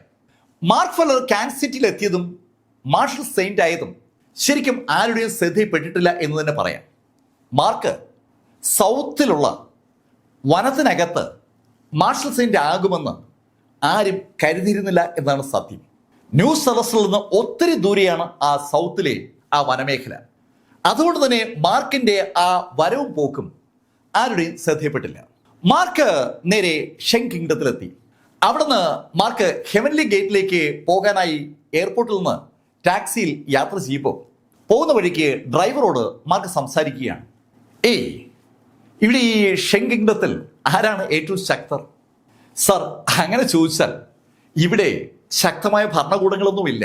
അതുകൊണ്ട് തന്നെ ഈ മാർഷൽസ് അസോസിയേഷനുകളാണ് ശക്തം. അങ്ങനെ അയാൾ പറഞ്ഞപ്പോൾ മാർക്ക് ചോദിച്ചു, ഏത് അസോസിയേഷനാണ് ശക്തം? ഇവിടെ ഒരു ഹെവൻലി ഗേറ്റ് ഉണ്ടായിരുന്നു, പക്ഷെ അതിൻ്റെ തലവൻ ഒരു മാർക്ക് ഫെല്ലർ ശരിക്കും ആ അനുയായികളെ പറ്റിച്ചിട്ട് രാഖിരാമനെ ഒളിച്ചോടിയായിരുന്നു. ഇപ്പം അത് വേറെ ആളുടെ കയ്യിലാണ്. ആ ഡ്രൈവർ പോലും മാർക്ക് ഒളിച്ചോടിയ കാര്യം അറിഞ്ഞിരിക്കുകയാണ്. ശരിക്കും ഷെങ് കിങ്ഡത്തിൽ സകലരും മാർക്കിന്റെ ഒളിച്ചോട്ടം അറിഞ്ഞു കാണുമെന്ന് ഡ്രൈവർ പറയുന്ന കേട്ടപ്പോൾ മാർക്കിന് ബോധ്യമായി. മാർക്ക് അയാളോട് സംസാരിച്ചുകൊണ്ടിരിക്കുമ്പോൾ തന്നെ അവരുടെ വാഹനം ഹെവൻലി ഗേറ്റിലെത്തി. ഡ്രൈവറെ യാത്രയാക്കിയതിനു ശേഷം മാർക്ക് അകത്തോട്ട് കടന്നു. ഈ സമയത്ത് ആ ഹെവൻലി ഗേറ്റിൽ സെൻട്രൽ ഹാളിൽ മാർക്കിന് 3 ദിവസത്തെ സമയം അനുവദിച്ചിരുന്ന ആ വ്യക്തി സ്മിത്ത് അയാളുടെ അനുയായികളോട് സംസാരിക്കുകയാണ്. മാർക്കിന് അയാൾ അനുവദിച്ചിരുന്ന 72 മണിക്കൂർ കഴിഞ്ഞപ്പോൾ അയാൾ ആ ഹെവൻലി ഗേറ്റിൽ എത്തിയിരുന്നു. മാർക്ക് ഒളിച്ചോടിയ കാര്യം അറിഞ്ഞപ്പോൾ അയാൾ ആ ഹെവൻലി ഗേറ്റിന്റെ ആധിപത്യം പിടിച്ചെടുക്കുകയായിരുന്നു. അയാളുടെ മുൻവശത്തുള്ള മേശപ്പുറത്ത് നിരത്തിയിട്ടിരിക്കുന്ന മാപ്പിൽ ചില കാര്യങ്ങളൊക്കെ ചൂണ്ടിക്കാണിച്ച് അയാളുടെ കൂടെയുള്ള ആളുകളോട് സംസാരിക്കുകയാണ്. അയാളുടെ ഇടതുവശത്തും വലതുവശത്തുമായിട്ട് 2 ആളുകൾ നിൽപ്പുണ്ട്. അവർ 2 പേരും മാർഷൽ സെയിന്റാണ്. അയാളും മാർഷൽ സെയിന്റാണ്. ആ 3 മാർഷൽ സെയിന്റുകൾ അവിടെ ഉള്ളതുകൊണ്ട് ഹെവൻലി ഗേറ്റിന്റെ ഭാഗമായിരുന്ന ആളുകൾ എല്ലാവരും നിശബ്ദരായി സ്മിത്ത് പറയുന്ന കാര്യങ്ങൾ ശ്രദ്ധിച്ച് കേൾക്കുകയാണ്. സ്മിത്ത് കൂടെ നിൽക്കുന്ന ആളുകളുമായി പറഞ്ഞു, നമുക്ക് ഈ ഹെവൻലി ഗേറ്റിനെ ഇവിടെ ഷെങ് കിങ്ഡത്തിലെ ഏറ്റവും ശക്തമായ ഓർഗനൈസേഷനാക്കി മാറ്റണം. അതിന് നമ്മുടെ ആക്രമണം ആരംഭിക്കേണ്ടത് ഇവിടെ നിന്നാണ്. അയാൾ വളരെ സ്ട്രാറ്റജിക് ആയിട്ടുള്ള ചില പ്ലാനുകളൊക്കെ ഉണ്ടാക്കിയിരിക്കുകയാണ്. ഏത് സംവിധാനത്തെ ആദ്യം തുടരണം, ആ സംവിധാനത്തെ തൊട്ടാലുള്ള മെച്ചം എന്താണ്, എന്തിനാണ് അവരെ തന്നെ ആക്രമിക്കുന്നത്, അതെല്ലാം അയാൾ വ്യക്തമായി അനുയായികളോട് പറഞ്ഞപ്പോൾ അവർക്കും കാര്യം മനസ്സിലായി. ആരെങ്കിലും അല്ല ആക്രമിക്കുന്നത്, ആളുകൾ ഭയമുണ്ടാക്കാൻ പറ്റുന്ന ശൈലിയിലുള്ള ഒരു പദ്ധതിയാണ് അയാൾ ഉണ്ടാക്കിയിരിക്കുന്നത്. അയാളുടെ പ്ലാൻ അനുസരിച്ച് 1 മാസം കൊണ്ട് ആ ഷെങ് കിങ്ഡം പൂർണ്ണമായും അയാളുടെ ചൊൽപ്പടിയിലാകും. എല്ലാ മേഖലയിലും അയാളും അയാളുടെ ഹെവൻലി ഗേറ്റും അങ്ങനെ നിറയുമ്പോൾ സ്വാഭാവികമായിട്ടും രാജ്യത്തിന്റെ അധികാരം പോലും അയാളുടെ കയ്യിലേക്ക് വരും. അയാൾ ആ ഷെങ് കിങ്ഡത്തിന്റെ അധിപനാകുന്നതിനെ കുറിച്ച് വാചാലമായി സംസാരിക്കുമ്പോൾ ഒരാൾ അകത്തേക്ക് വന്നു. ശരിക്കും അയാൾ ഓടി വരികയായിരുന്നു. ഓടി വന്ന ആള് സ്മിത്തിനോട് പറഞ്ഞു, സെക്ഷൻ മാസ്റ്റർ മാർക്ക് ഫെല്ലർ എത്തി. മാർക്ക് ഫെല്ലർ എത്തിയെന്ന് കേട്ടപ്പോൾ ആ ഹാളിനകത്തുള്ള ആളുകളിൽ 2 തരത്തിലുള്ള ഫീലിങ്സാണ് ഉണ്ടാകുന്നത്. സ്മിത്തിനും കൂടെയുള്ള ആളുകൾക്കും ഒരു കൗതുകമാണ് ഫീൽ ചെയ്തത്. രാഖിരാമാനം ആരും അറിയാതെ ഒളിച്ചോടിയ മാർക്ക് ഫെല്ലർ എന്തിനാ ഇപ്പൊ തിരിച്ചു വന്നത്? ആ ചോദ്യമാണ് സ്മിത്തിന്റെ മനസ്സിലുള്ളത്. സ്മിത്ത് മാർഷൽ സെയിന്റ് ആണ്. മാർക്ക് ഫെല്ലർ ആണെങ്കിൽ ഒരു ഹാഫ് സ്റ്റെപ്പ് മാർഷൽ സെയിന്റുമാണ്. സ്മിത്തിന് ആ കാര്യം അറിയാം. അതുമാത്രമല്ല, മാർക്ക് ഫെല്ലറുടെ ഗോൾഡൻ കോർ തകരാറിലുമാണ്. മാർക്കിനെ സ്മിത്ത് ഒന്ന് ഇടിച്ചാൽ ആ നിമിഷം മാർക്ക് തീരും. അതുകൊണ്ട് തന്നെ ഒരു ഫൈറ്റിന് മാർക്ക് ഒരു കാരണവശാലും തുനിയില്ല എന്നുള്ള കാര്യം സ്മിത്തിന് അറിയാം. പിന്നെ എന്തിനായിരിക്കാം അവൻ ഇവിടെ ഹെവൻലി ഗേറ്റിലേക്ക് വന്നത്? ഇനി മാപ്പ് പറഞ്ഞ് സ്മിത്തിന്റെ കൂടെ കൂടി സ്മിത്തിന് അനുയായി ആകാനുള്ള പരിപാടിയാണോ? അങ്ങനെ ഒരു ചിന്ത സ്മിത്തിന്റെ മനസ്സിലേക്ക് വന്നതും സ്മിത്ത് ചിരിച്ചുകൊണ്ട് ആളുകളോട് പറഞ്ഞു, ബാ നമുക്ക് നോക്കാം. എന്നാൽ അതേ സമയത്ത് ഹെവൻലി ഗേറ്റിന്റെ ഭാഗമായിരുന്ന ആളുകളുടെ മനസ്സിൽ വേറൊരു ഭാവമാണ്. മാർക്ക് ഫെല്ലർ അവരെ ഉപേക്ഷിച്ചിട്ട് ഒളിച്ചോടിയ ആളാണ്. മാർക്ക് എന്തിനാ വീണ്ടും തിരിച്ചു വന്നത്? മാർക്കിനോട് സ്നേഹമുള്ള ഇഷ്ടമുള്ള ആളുകളും ആ കൂട്ടത്തിലുണ്ട്. സ്മിത്തിനെ പോലുള്ള ഒരാളുടെ അടുത്ത് മാർക്ക് വരാൻ പാടില്ലായിരുന്നു എന്ന ചിന്ത അവരുടെ മനസ്സിലേക്ക് വരുമ്പോഴേക്കും സ്മിത്തും കൂട്ടരും ആ പ്രധാന ഹാളിലേക്ക് എത്തി. അവരവിടെ എത്തുമ്പോൾ മാർക്ക് ഫെല്ലർ ആ ഹാളിലെ ചിത്രങ്ങളൊക്കെ അങ്ങനെ നോക്കിക്കൊണ്ടിരിക്കുകയാണ്. മാർക്ക് അവർ നടന്നു വരുന്ന കണ്ടപ്പോൾ ഒന്ന് ചിരിച്ചു. മാർക്കിനെ കണ്ടതും സ്മിത്തും ചിരിച്ചു. ഏയ് മാർക്ക് ഫെല്ലർ, നീ ശരിക്കും എന്നെ അത്ഭുതപ്പെടുത്തുകയാണ്. ആരാരും അറിയാതെ ഒളിച്ചോടി നീ തിരിച്ച് ഇവിടേക്ക് വന്നത് വേറെ ഒരു സ്ഥലത്തും നിന്നെ ആരും അക്കോമഡേറ്റ് ചെയ്യില്ല എന്നതുകൊണ്ടാണെന്ന് എനിക്കറിയാം. മാർക്ക്, നീ ഭയപ്പെടുന്നു വേണ്ട. നിനക്ക് ഞാനിവിടെ സംരക്ഷണം നൽകാം. എൻ്റെ ശിഷ്യനായി നിനക്കിവിടെ കൂടുകയും ചെയ്യാം. പക്ഷേ അതിന് നീ എന്നോട് അപേക്ഷിക്കണം. ഈ ഹെവൻലി ഗേറ്റിലെ എല്ലാവരും കാണുകയും നീ മുട്ടുകുത്തി എന്നോട് മാപ്പ് പറഞ്ഞ് അപേക്ഷിച്ചാലേ ഞാൻ നിന്നെ ഹെവൻലി ഗേറ്റിൽ അംഗമാക്കും. അങ്ങനെ സ്മിത്ത് പറഞ്ഞപ്പോൾ മാർക്ക് ആ ഹാളിനകത്തുള്ള മുഴുവൻ ആളുകളെയും നോക്കി. അവരുടെയൊക്കെ മുഖങ്ങളിലെ ഭാവം മാർക്ക് ഒന്ന് വിലയിരുത്തുകയാണ്. മാർക്ക് അവരെയൊക്കെ ഒന്ന് സ്കാൻ ചെയ്തിട്ട് സ്മിത്തിനോട് പറഞ്ഞു, ഹേയ് മിസ്റ്റർ സ്മിത്ത്, ഞാൻ ഇവിടേക്ക് വന്നത് സത്യത്തിൽ നിങ്ങളെ കൊല്ലാൻ വേണ്ടിയാണ്. അത് കേട്ടതും സ്മിത്ത് അങ്ങ് ചിരിച്ചു. സ്മിത്തിന്റെ ചിരി പകർച്ചവ്യാധി പോലെ മറ്റാളുകളിലേക്കും ബാധിച്ചു. പലരും ചിരിച്ചു തുടങ്ങി. മാർഷൽ സെയിന്റായ സ്മിത്തിനെ കൊല്ലാൻ വെറും ഹാസ് ഓഫ് മാർഷൽ സെയിന്റും അതുപോലെ ഗോൾഡൻ കോർ തകരാറിലായ മാർക്ക് ശ്രമിക്കാന്നൊക്കെ പറഞ്ഞാൽ നടക്കാത്ത ഒരു കാര്യം. അങ്ങനെ തോന്നൽ അവർക്കുള്ളതുകൊണ്ടാണ് അവർ ചിരിച്ചത്. മാർക്ക് ഫെല്ലർ സ്മിത്തിനോട് പറഞ്ഞു, ഏയ് സ്മിത്ത്, എങ്ങനെ നമ്മൾ തുടങ്ങിയല്ലേ? മാർക്ക്, നിനക്ക് അത്രയ്ക്ക് ധൃതിയായോ? സ്മിത്ത്, എനിക്ക് നിന്നെ കൊന്നിട്ട് കുറെ കാര്യങ്ങൾ വേഗം ചെയ്യേണ്ടതുണ്ട്. അതുകൊണ്ടാണ്, അല്ലാതെ നിന്നോട് പ്രത്യേകിച്ച് വിരോധമുള്ളതുകൊണ്ടൊന്നുമല്ല. വളരെ കൂളായിട്ട് കാഷ്വലായ ഒരു കാര്യം പറയുന്ന പോലെയാണ് മാർക്ക് ആ വാചകം പറഞ്ഞത്. അത് കേട്ടതും സ്മിത്തിന് ശരിക്കും ഒരു ദേഷ്യമായി. സ്മിത്ത് ചുറ്റും നോക്കിയപ്പോൾ ഒത്തിരി ആളുകളുണ്ട്. പെട്ടെന്ന് സ്മിത്ത് മനസ്സിൽ ഒന്ന് കാൽക്കുലേറ്റ് ചെയ്തു. മാർക്ക് ഫെല്ലർ പൈറോയിൽ എല്ലാവരും അറിയുന്ന ആളാണ്. ഈ ഷെങ്കിങ്ഡത്തിൽ ഹെവൻലി ഗേറ്റ് ഉണ്ടാക്കിയ സമയത്ത് ഷെങ്കിങ്ഡത്തിലെ ഒട്ടുമുക്കൽ ആളുകളും മാർക്കിനെയും അറിഞ്ഞിട്ടുണ്ട്. ആ മാർക്കിനെ താൻ ഇപ്പോൾ പരസ്യമായി കൊല്ലുകയാണെങ്കിൽ തൻ്റെ റെപ്യൂട്ടേഷൻ സ്വാഭാവികമായും ഉയരും. ഇവിടെ ഈ ഷെങ്കിങ്ഡത്തിൽ മാത്രമല്ല, അങ്ങ് പൈറോയിൽ. അങ്ങനെ ഒരു തോന്നലുണ്ടായതും സ്മിത്ത് ഒന്ന് പുഞ്ചിരിച്ചു. മാർക്ക്, നിന്റെ ആഗ്രഹം പോലെ നടക്കട്ടെ. അങ്ങനെ പറഞ്ഞുകൊണ്ട് അയാൾ നിന്ന സ്ഥലത്ത് നിന്ന് മുന്നോട്ട് ഒന്ന് ചാടി നിന്നു. ശരിക്കും അയാൾ അങ്ങനെ ചാടി നിൽക്കുമ്പോൾ ആ തറ ഒന്ന് കുലുങ്ങിയെന്ന് പറയാം. അയാൾ അതിനുശേഷം ശരിക്കും വേഗത്തിൽ ഒന്ന് മുന്നോട്ട് കുതിച്ചു. ഒരു മാർഷൽ സെയിന്റിന് നല്ല വേഗതയുണ്ട്. അതിവേഗതയിൽ മുന്നോട്ട് കുതിച്ച ആ സ്മിത്ത് മാർക്കിന്റെ അടുത്തെത്തിയതും ഒരൊറ്റ ഇടി. ശരിക്കും അതിശക്തമായിട്ടാണ് അയാൾ മാർക്കിനെ ആഞ്ഞിടിച്ചത്. മാർക്കിന്റെ കവിള് ലക്ഷ്യമാക്കിക്കൊണ്ട് ഇടിച്ച സ്മിത്തിന് വിശ്വസിക്കാൻ പറ്റുന്നില്ല. ആ ഇടി മാർക്കിന്റെ പുറത്ത് കൊണ്ടില്ല. മാർക്കിന്റെ കവിളിലേക്ക് ആ കൈ വന്നപ്പോൾ മാർക്ക് തലയങ്ങ് കൂളായി മാറ്റി. മാർക്കിന്റെ കവിളി കൊള്ളാതെ ആ കൈ അങ്ങ് കടന്നുപോയി. സ്വാഭാവികമായിട്ടും സ്മിത്തിന്റെ കാലൊന്ന് ഇടറി. സ്മിത്ത് ഒന്ന് തിരിഞ്ഞു. അയാൾ ഇടം കൈ കൊണ്ടും വലം കൈ കൊണ്ടും പറവറ പഞ്ച് തുടങ്ങി. പക്ഷെ എത്ര പഞ്ച് ചെയ്തിട്ടും മാർക്കിന്റെ പുറത്ത് കൊള്ളുന്നില്ല. സ്മിത്ത് 2 സ്റ്റെപ്പ് പുറകോട്ട് മാറി. ഒരു കുങ്ഫു സ്റ്റൈലിലേക്ക് മാറി അയാൾ ചാടി ആകാശത്തേക്ക് ഉയർന്നിട്ട് കാല് കറക്കി ഒരു അറ്റയാടി. എന്നിട്ടും മാർക്കിന്റെ പുറത്ത് കൊണ്ടില്ല.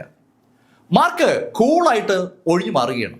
മാർക്ക് ഒഴിഞ്ഞു മാറുന്നതും രസകരമായ ഒരു രീതിയിലാണ്. മാർക്ക് 2 കൈയും പുറകിൽ കെട്ടിയിരിക്കുകയാണ്. ആ കൈ പുറകിൽ കെട്ടിയിരിക്കുന്ന മാർക്ക് വളരെ കൂളായി തല ചരിച്ചും മുന്നോട്ടാഞ്ഞും സൈഡിലോട്ട് മാറിയൊക്കെ ഒഴിയുകയാണ്. മാർക്ക് ഫെല്ലറുടെ പുറത്ത് തൊടാനായിട്ട് ഏകദേശം ഒരു 10 മിനിറ്റെങ്കിലും സ്മിത്ത് ശ്രമിച്ചു കാണും. മാർക്കിന്റെ പുറത്തേക്ക് തൊടാനേ പറ്റുന്നില്ല. ദേഷ്യം വന്ന സ്മിത്ത് അവസാനം ഒന്ന് കിതച്ചിട്ട് നിന്നു. ഫിസിക്കൽ ബോഡി വെച്ചുള്ള അറ്റാക്കിലൂടെ മാർക്ക് ഫെല്ലറെ തീർക്കാമെന്നുള്ള അയാളുടെ മോഹമാണ് അവസാനിക്കുന്നത്. അയാൾക്ക് ഒരു കാര്യം മനസ്സിലായി, മാർക്കിന് നല്ല മെയ് വഴക്കമുണ്ട്. അങ്ങനെ തോന്നിയതും അയാളുടെ ആ മാർഷൽ സെയിന്റ് പവർ മാർക്കിനെ കാണിച്ചു കൊടുക്കാനുള്ള ഒരു ധാരയിലേക്ക് എത്തി. അയാൾ കൈയിലേക്ക് എനർജി മുഴുവൻ കേന്ദ്രീകരിച്ചു. അയാൾ പെട്ടെന്ന് കൈ ഒന്ന് ഉയർത്തിയതും അയാളുടെ മുൻപിലായി ഒരു വലിയ ഷോള് പ്രത്യക്ഷപ്പെട്ടു. ആ ഷോള് എവിടെ നിന്ന് എങ്ങനെ വന്നു എന്ന് ആർക്കും പറയാൻ കഴിയാത്ത ശൈലിയിൽ ഒരു കൂറ്റൻ ഷോള്. ആ ഷോളിന്റെ അറ്റം ആർക്കും കാണാൻ പറ്റുന്നില്ല. ഭൂമിയിലും ആകാശത്തുമായി പറന്നു നിൽക്കുന്ന ഒരു ഷോൾ. ആ ഷോളിന്റെ മറുഭാഗത്ത് ഇപ്പൊ അയാളുണ്ട്. ശരിക്കും അയാളും മാർക്കും തമ്മിൽ ഷോൾ കൊണ്ട് മറക്കപ്പെട്ടതുപോലെയാണ്. ആ ഷോൾ പെട്ടെന്ന് ഒന്ന് അനങ്ങി. അടുത്ത നിമിഷത്തിൽ നമ്മൾ കാണുന്നത് ആകാശത്ത് താഴേക്ക് പാഞ്ഞു വരുന്ന ഒരു കൂറ്റൻ പാമ്പിനെയാണ്. ആ ഷോള് അതിവേഗം ഒരു പാമ്പിന്റെ രൂപത്തിലേക്ക് മാറി. ആ പാമ്പ് മുകളിൽ നിന്ന് താഴേക്ക് വരുന്നത് വാ തുറന്നു പിടിച്ചുകൊണ്ടാണ്. മാർക്കിന്റെ തലയാണ് ആ പാമ്പിന്റെ ലക്ഷ്യം. ഈ സമയത്തും കൈകെട്ട് നീക്കിയിരുന്ന മാർക്ക് ആ പാമ്പ് തൊട്ടടുത്ത് എത്തിയതും വലത് കൈ എന്നെടുത്ത് ഒരൊറ്റയാടി. മാർക്കിന്റെ അടുത്തേക്ക് പാഞ്ഞു വന്ന തലയിൽ മാർക്ക് ഫെല്ലർ ആഞ്ഞടിച്ചതും ആ തല ചിതറി. തന്റെ മാജിക്കൽ ആർട്ടിഫാക്റ്റ് അവിടെ തകർക്കപ്പെടുന്ന കാഴ്ച സ്മിത്ത് കണ്ടു. സ്മിത്ത് അടുത്ത ഒരു മാജിക് ആർട്ടിഫാക്റ്റ് എടുക്കാൻ പോയതും മാർക്ക് ഫെല്ലർ ഒന്ന് അനങ്ങി സ്മിത്തിന്റെ മുന്നിലെത്തി. മാർക്ക് ഒരൊറ്റ ഇടി. ആ ഇടി സ്മിത്തിന്റെ നെഞ്ചിൽ പതിച്ചത് സകലരും കണ്ടു. പക്ഷെ ഒരു കാഴ്ച കൂടി ആളുകൾ കണ്ടു. മാർക്ക് ഫെല്ലറുടെ കൈ സ്മിത്തിന്റെ നെഞ്ചിലൂടെ കടന്ന് മറുഭാഗത്ത് എത്തിയിരിക്കുകയാണ്. ശരിക്കും മാർക്കിന്റെ കയ്യിൽ സ്മിത്ത് ഇതാ കോർത്തു നിൽക്കുകയാണ്. കയ്യിൽ കോർത്തെടുക്കപ്പെട്ട സ്മിത്തിനെ മാർക്ക് ഫെല്ലർ ഒന്ന് കറക്കി ഒരൊറ്റയേറി. മാർക്കിന്റെ കയ്യിലൂടെ തന്നെ അത് ഊർന്നിറങ്ങി സ്മിത്ത് ആ വാതിലിലൂടെ മതിൽ ചെന്നിടിച്ച് താഴേക്ക് വീണു. അതിശക്തമായിട്ടാണ് മാർക്ക് ഫെല്ലർ സ്മിത്തിനെ എടുത്ത് എറിഞ്ഞത്. തൽഫലമായി സ്മിത്ത് ചെന്ന് ഇടിച്ച മതിലിന്റെ ഒരു പാർട്ട് ഇടിഞ്ഞ് ആ മണ്ണും കല്ലും എല്ലാം കൂടെ സ്മിത്തിന്റെ മുകളിലേക്ക് വീഴുകയും ചെയ്തു. ഒരു ശബ്ദത്തോടെ സ്മിത്ത് ആ പാറക്കല്ലുകൾക്കിടയിൽ നിന്ന് ചാടി ഇറങ്ങി. അവന്റെ നെഞ്ചിക്കുടിയും മുതുകിക്കുടിയൊക്കെ ചോര ഒലിക്കുന്നുണ്ട്. ഇത്രയും ആളുകളുടെ മുന്നിൽ വെച്ച് അവനെ നെഞ്ചിടിച്ച് പൊളിച്ച് മാർക്ക് ഫെല്ലറെ കൊല്ലാനുള്ള സകല ദേഷ്യവും സ്മിത്തിനുണ്ട്. സ്മിത്ത് ശരിക്കും ഒന്ന് അലറി. ആ സമയത്ത് മാർക്കും കൂടെയുള്ള ആളുകളൊക്കെ ആ ഹാളിൽ നിന്ന് പുറത്തേക്ക് ഇറങ്ങി. ഇപ്പോൾ ഫൈറ്റ് മുറ്റത്താണ്. മാർക്ക് മനഃപൂർവ്വം ഫൈറ്റ് മുറ്റത്തേക്ക് ആക്കിയതാണ്. മാർക്കിന് ആ ഹെവൻലി ഗേറ്റ് ബിൽഡിംഗ് വേണം. അത് കണക്കൂട്ടി മുറ്റത്തേക്ക് ഇറങ്ങിയ മാർക്ക് പെട്ടെന്നാണ് ആ ഫോളിംഗ് സ്പേസ് ആക്ടിവേറ്റ് ചെയ്തത്. സർവശക്തിയും എടുത്ത് മാർക്കിനെ അറ്റാക്ക് ചെയ്യാനായി മൂവ് ചെയ്യാൻ ശ്രമിച്ച സ്മിത്ത് പെട്ടെന്ന് ഏതാണ്ട് സ്ട്രക്ക് ആയതുപോലായി. അയാളുടെ കൈകാലുകൾ അയാൾ വിചാരിക്കുന്ന വേദന ചലിപ്പിക്കാൻ പറ്റുന്നില്ല. എന്തുകൊണ്ടാണ് അങ്ങനെയെന്ന് ആലോചിക്കാൻ അയാൾക്ക് സമയം കിട്ടും മുമ്പ് തൊട്ടടുത്തെത്തിയ മാർക്ക് ഫെല്ലർ കൈ ഉയർത്തി ഒരു ഒറ്റയാടി. സ്മിത്തിന് എന്താണ് സംഭവിക്കുന്നതെന്ന് മനസ്സിലായ മുമ്പ് അയാളുടെ തല പൂർണ്ണമായും ചിതറി. അയാളുടെ ബോഡി ചിതറി വീഴുമ്പോൾ അയാൾ ആ ഡിവൈൻ സെൻസ് പുറത്തേക്ക് ചാടിയായിരുന്നു. മാർക്ക് ഫെല്ലർ ആ ഡിവൈൻ സെൻസിനെ ഇടത് കൈകൊണ്ട് പിടിച്ച് ഒന്ന് ഞെരിച്ചു. ആ നിമിഷത്തിൽ ആ ഡിവൈൻ സെൻസ് അവിടെ അവസാനിച്ചു. സ്മിത്ത് ഏതാനും മണിക്കൂറുകൾക്ക് മുമ്പ് വരെ ആ ഹെവൻലി ഗേറ്റിന്റെ എല്ലാമായിരുന്നു. അയാളാണ് ഇതാ കഷ്ടമായി ചിതറി വീണിരിക്കുന്നത്. മാർക്ക് ഫെല്ലർ ഒന്ന് തിരിയപ്പോൾ സ്മിത്തിനൊപ്പം ഉണ്ടായിരുന്ന ആ രണ്ട് മാർഷൽ സെയിന്റുകളും പെട്ടെന്ന് മാർക്കിന് മുന്നിൽ മുട്ടുകുത്തി. സ്മിത്ത് ഒരു സാധാരണ മാർഷൽ സെയിന്റ് അല്ല. അയാൾ ശരിക്കും ഒരു മിഡിൽ ലെവൽ മാർഷൽ സെയിന്റ് ആണെന്ന് പറയാം. മാർഷൽ സെയിന്റിന്റെ പീക്ക് ലെവലിലേക്കുള്ള യാത്രയിലായിരുന്നു യഥാർത്ഥത്തിൽ സ്മിത്ത്. ആ സ്മിത്താണ് മാർക്കിന്റെ കയ്യിൽ കൊല്ലപ്പെട്ടിരിക്കുന്നത്. അതിന്റെ അർത്ഥം വ്യക്തമായും ആ മുട്ടുകുത്തുന്ന മാർഷൽ സെയിന്റുകൾക്ക് അറിയാം. രണ്ട് മാർഷൽ സെയിന്റുകൾ മുട്ടുകുത്തിയതും ആ ഹെവൻലി ഗേറ്റിൽ ബാലൻസ് ഉണ്ടായിരുന്ന മുഴുവൻ ആളുകൾ ആ നിമിഷം തന്നെ മുട്ടുകുത്തി. അവർ ഒന്നടങ്കം മാർക്ക് ഫെല്ലർക്ക് കേജി വിളിച്ചതും മാർക്ക് അവരോടായി പറഞ്ഞു, നമ്മൾ ഈ ഷെൻ കിങ്ഡത്തിലെ ഏറ്റവും ശക്തമായ ഓർഗനൈസേഷനായി മാറാൻ പോവുകയാണ്. അങ്ങനെ മാർക്ക് ഫെല്ലർ പറഞ്ഞതും ഹെവൻലി ഗേറ്റിൽ മാർക്കിനോടൊപ്പം ഉണ്ടായിരുന്ന നീറ്റിയാൻ മാർക്കിനോട് പറഞ്ഞു, സെക്ഷൻ മാസ്റ്റർ അതിനുവേണ്ടിയുള്ള പ്ലാൻ ഇവിടെ തയ്യാറാണ്. അങ്ങനെ നീറ്റിയാൻ പറഞ്ഞതും മാർക്ക് ഫെല്ലറും നീറ്റിയാനും ആ രണ്ട് മാർഷൽ സെയിന്റുകളും ബാക്കിയുള്ളവരും ആ ടേബിളിന് ചുറ്റുമെത്തി. അവിടെ എത്തിയതും മാർക്ക് ഫെല്ലർ ആ മാർഷൽ സെയിന്റുകളോട് പറഞ്ഞു, ഇനി മുതൽ ഈ സെക്ഷൻ ആവശ്യമായ സഹായങ്ങൾ ചെയ്യുക എന്നുള്ളതാണ് നിങ്ങൾ രണ്ടുപേരുടെയും ജോലി. നീറ്റിയാൻ കാര്യങ്ങൾ ഓർഗനൈസ് ചെയ്യാനുള്ള ചുമതല നിനക്കാണ്. അത് പറഞ്ഞിട്ട് മാർക്ക് അവിടെയുള്ള ഓരോരുത്തർക്കും ഓരോ ചുമതല കൊടുത്തതിന് ശേഷം ആ ടേബിളിന്റെ മുകളിലേക്ക് നോക്കി. അവിടെ സ്മിത്ത് വളരെ വിശദമായ ഒരു പ്ലാൻ ഉണ്ടാക്കി വെച്ചിരിക്കുകയാണ്. ഷെൻ കിങ്ഡത്തിലെ ആദ്യത്തെ ആക്രമണം ഹെവൻലി ഗേറ്റ് എവിടെ ചെയ്യണമെന്ന് തുടങ്ങി അവസാനത്തെ ആക്രമണം എവിടെ ആയിരിക്കണമെന്ന് വരെ അയാൾ പ്ലാൻ ഉണ്ടാക്കിയിട്ടുണ്ട്. അതിനിടയിൽ ഷെൻ കിങ്ഡത്തിലെ മുഴുവൻ ആളുകളെയും ഒന്നിച്ചു കൂട്ടാൻ ചെയ്യേണ്ട ആക്ടിവിറ്റീസ് വരെ പ്ലാൻ ചെയ്തിട്ടുണ്ട്. ശരിക്കും ഒരു അടിപൊളി സ്ട്രാറ്റജിക് ഓർഗനൈസർ ആയിരുന്നു ഈ സ്മിത്ത്. മാർക്കിനോടൊപ്പം അയാൾ കൂടിയിരുന്നെങ്കിൽ അയാൾക്ക് ഒരുപാട് ഭാവി ഉണ്ടായിരുന്നു. മാർക്കിനോട് ഉടക്കാൻ നിന്നതിൽ അയാൾക്ക് നഷ്ടപ്പെട്ട അയാളുടെ ജീവനാണ്. ആ ചിത്രങ്ങളും കാര്യങ്ങളും ആ പ്ലാനൊക്കെ കണ്ടപ്പോൾ മാർക്കിന് തോന്നിയതും അതാണ്. മാർക്ക് ഫെല്ലറും ടീമും പിറ്റേ ദിവസം മുതൽ തന്നെ സ്മിത്ത് ഡിസൈൻ ചെയ്ത ആ പ്ലാൻ അനുസരിച്ചുള്ള ആക്ടിവിറ്റികൾ ഒന്നൊന്നായി ചെയ്തു തുടങ്ങി. ദിവസങ്ങളും ആഴ്ചകളും അതിവേഗം അങ്ങനെ കടന്നു പോവുകയാണ്. മാർക്ക് ഫെല്ലറും ടീമും ഷെൻ കിങ്ഡത്തിലെ ഓരോ ടീമിനായി കീഴടക്കി തുടങ്ങി. അവരുടെ അധീനതയിലുള്ള ഏരിയ അങ്ങനെ കൂടിക്കൂടി വരികയാണ്. ഹെവൻലി ഗേറ്റ് ഷെൻ കിങ്ഡത്തിൽ എല്ലാവരും അറിയുന്ന ഒരു ഓർഗനൈസേഷനായി മാറിക്കൊണ്ടിരിക്കുന്ന ഇതേ സമയത്ത് ജിങ്ദു മാർഷൽ ആർട്സ് അസോസിയേഷന്റെ ഓഫീസിൽ ഗൂഷിങ്ങിന്റെ മുന്നിലിരിക്കുകയാണ് സാക്ഷാൽ ഹെക്ടർ ടെങ്. ഹെക്ടർ ടെങ്ങിനെ ഗൂഷിങ് വിളിപ്പിച്ചതാണ്. ഹെക്ടർ, നിന്നോട് ഞാൻ പറഞ്ഞില്ലേ കാര്യങ്ങളൊക്കെ നിർത്തിവെക്കാൻ? യങ് മാസ്റ്റർ, അതെന്താ? ഞാൻ ചെയ്തുകൊണ്ടിരുന്ന കാര്യം ചെയ്യാൻ എന്നെ തടസ്സപ്പെടുത്തുന്ന എന്തിനാ? ഹെക്ടർ, നമ്മൾ ഈ പരിപാടിയൊക്കെ ചെയ്യുന്നത് ആരെ കുറ്റപ്പെടുത്താൻ വേണ്ടിയാണ്? മാർക്ക് ഫെല്ലറെ.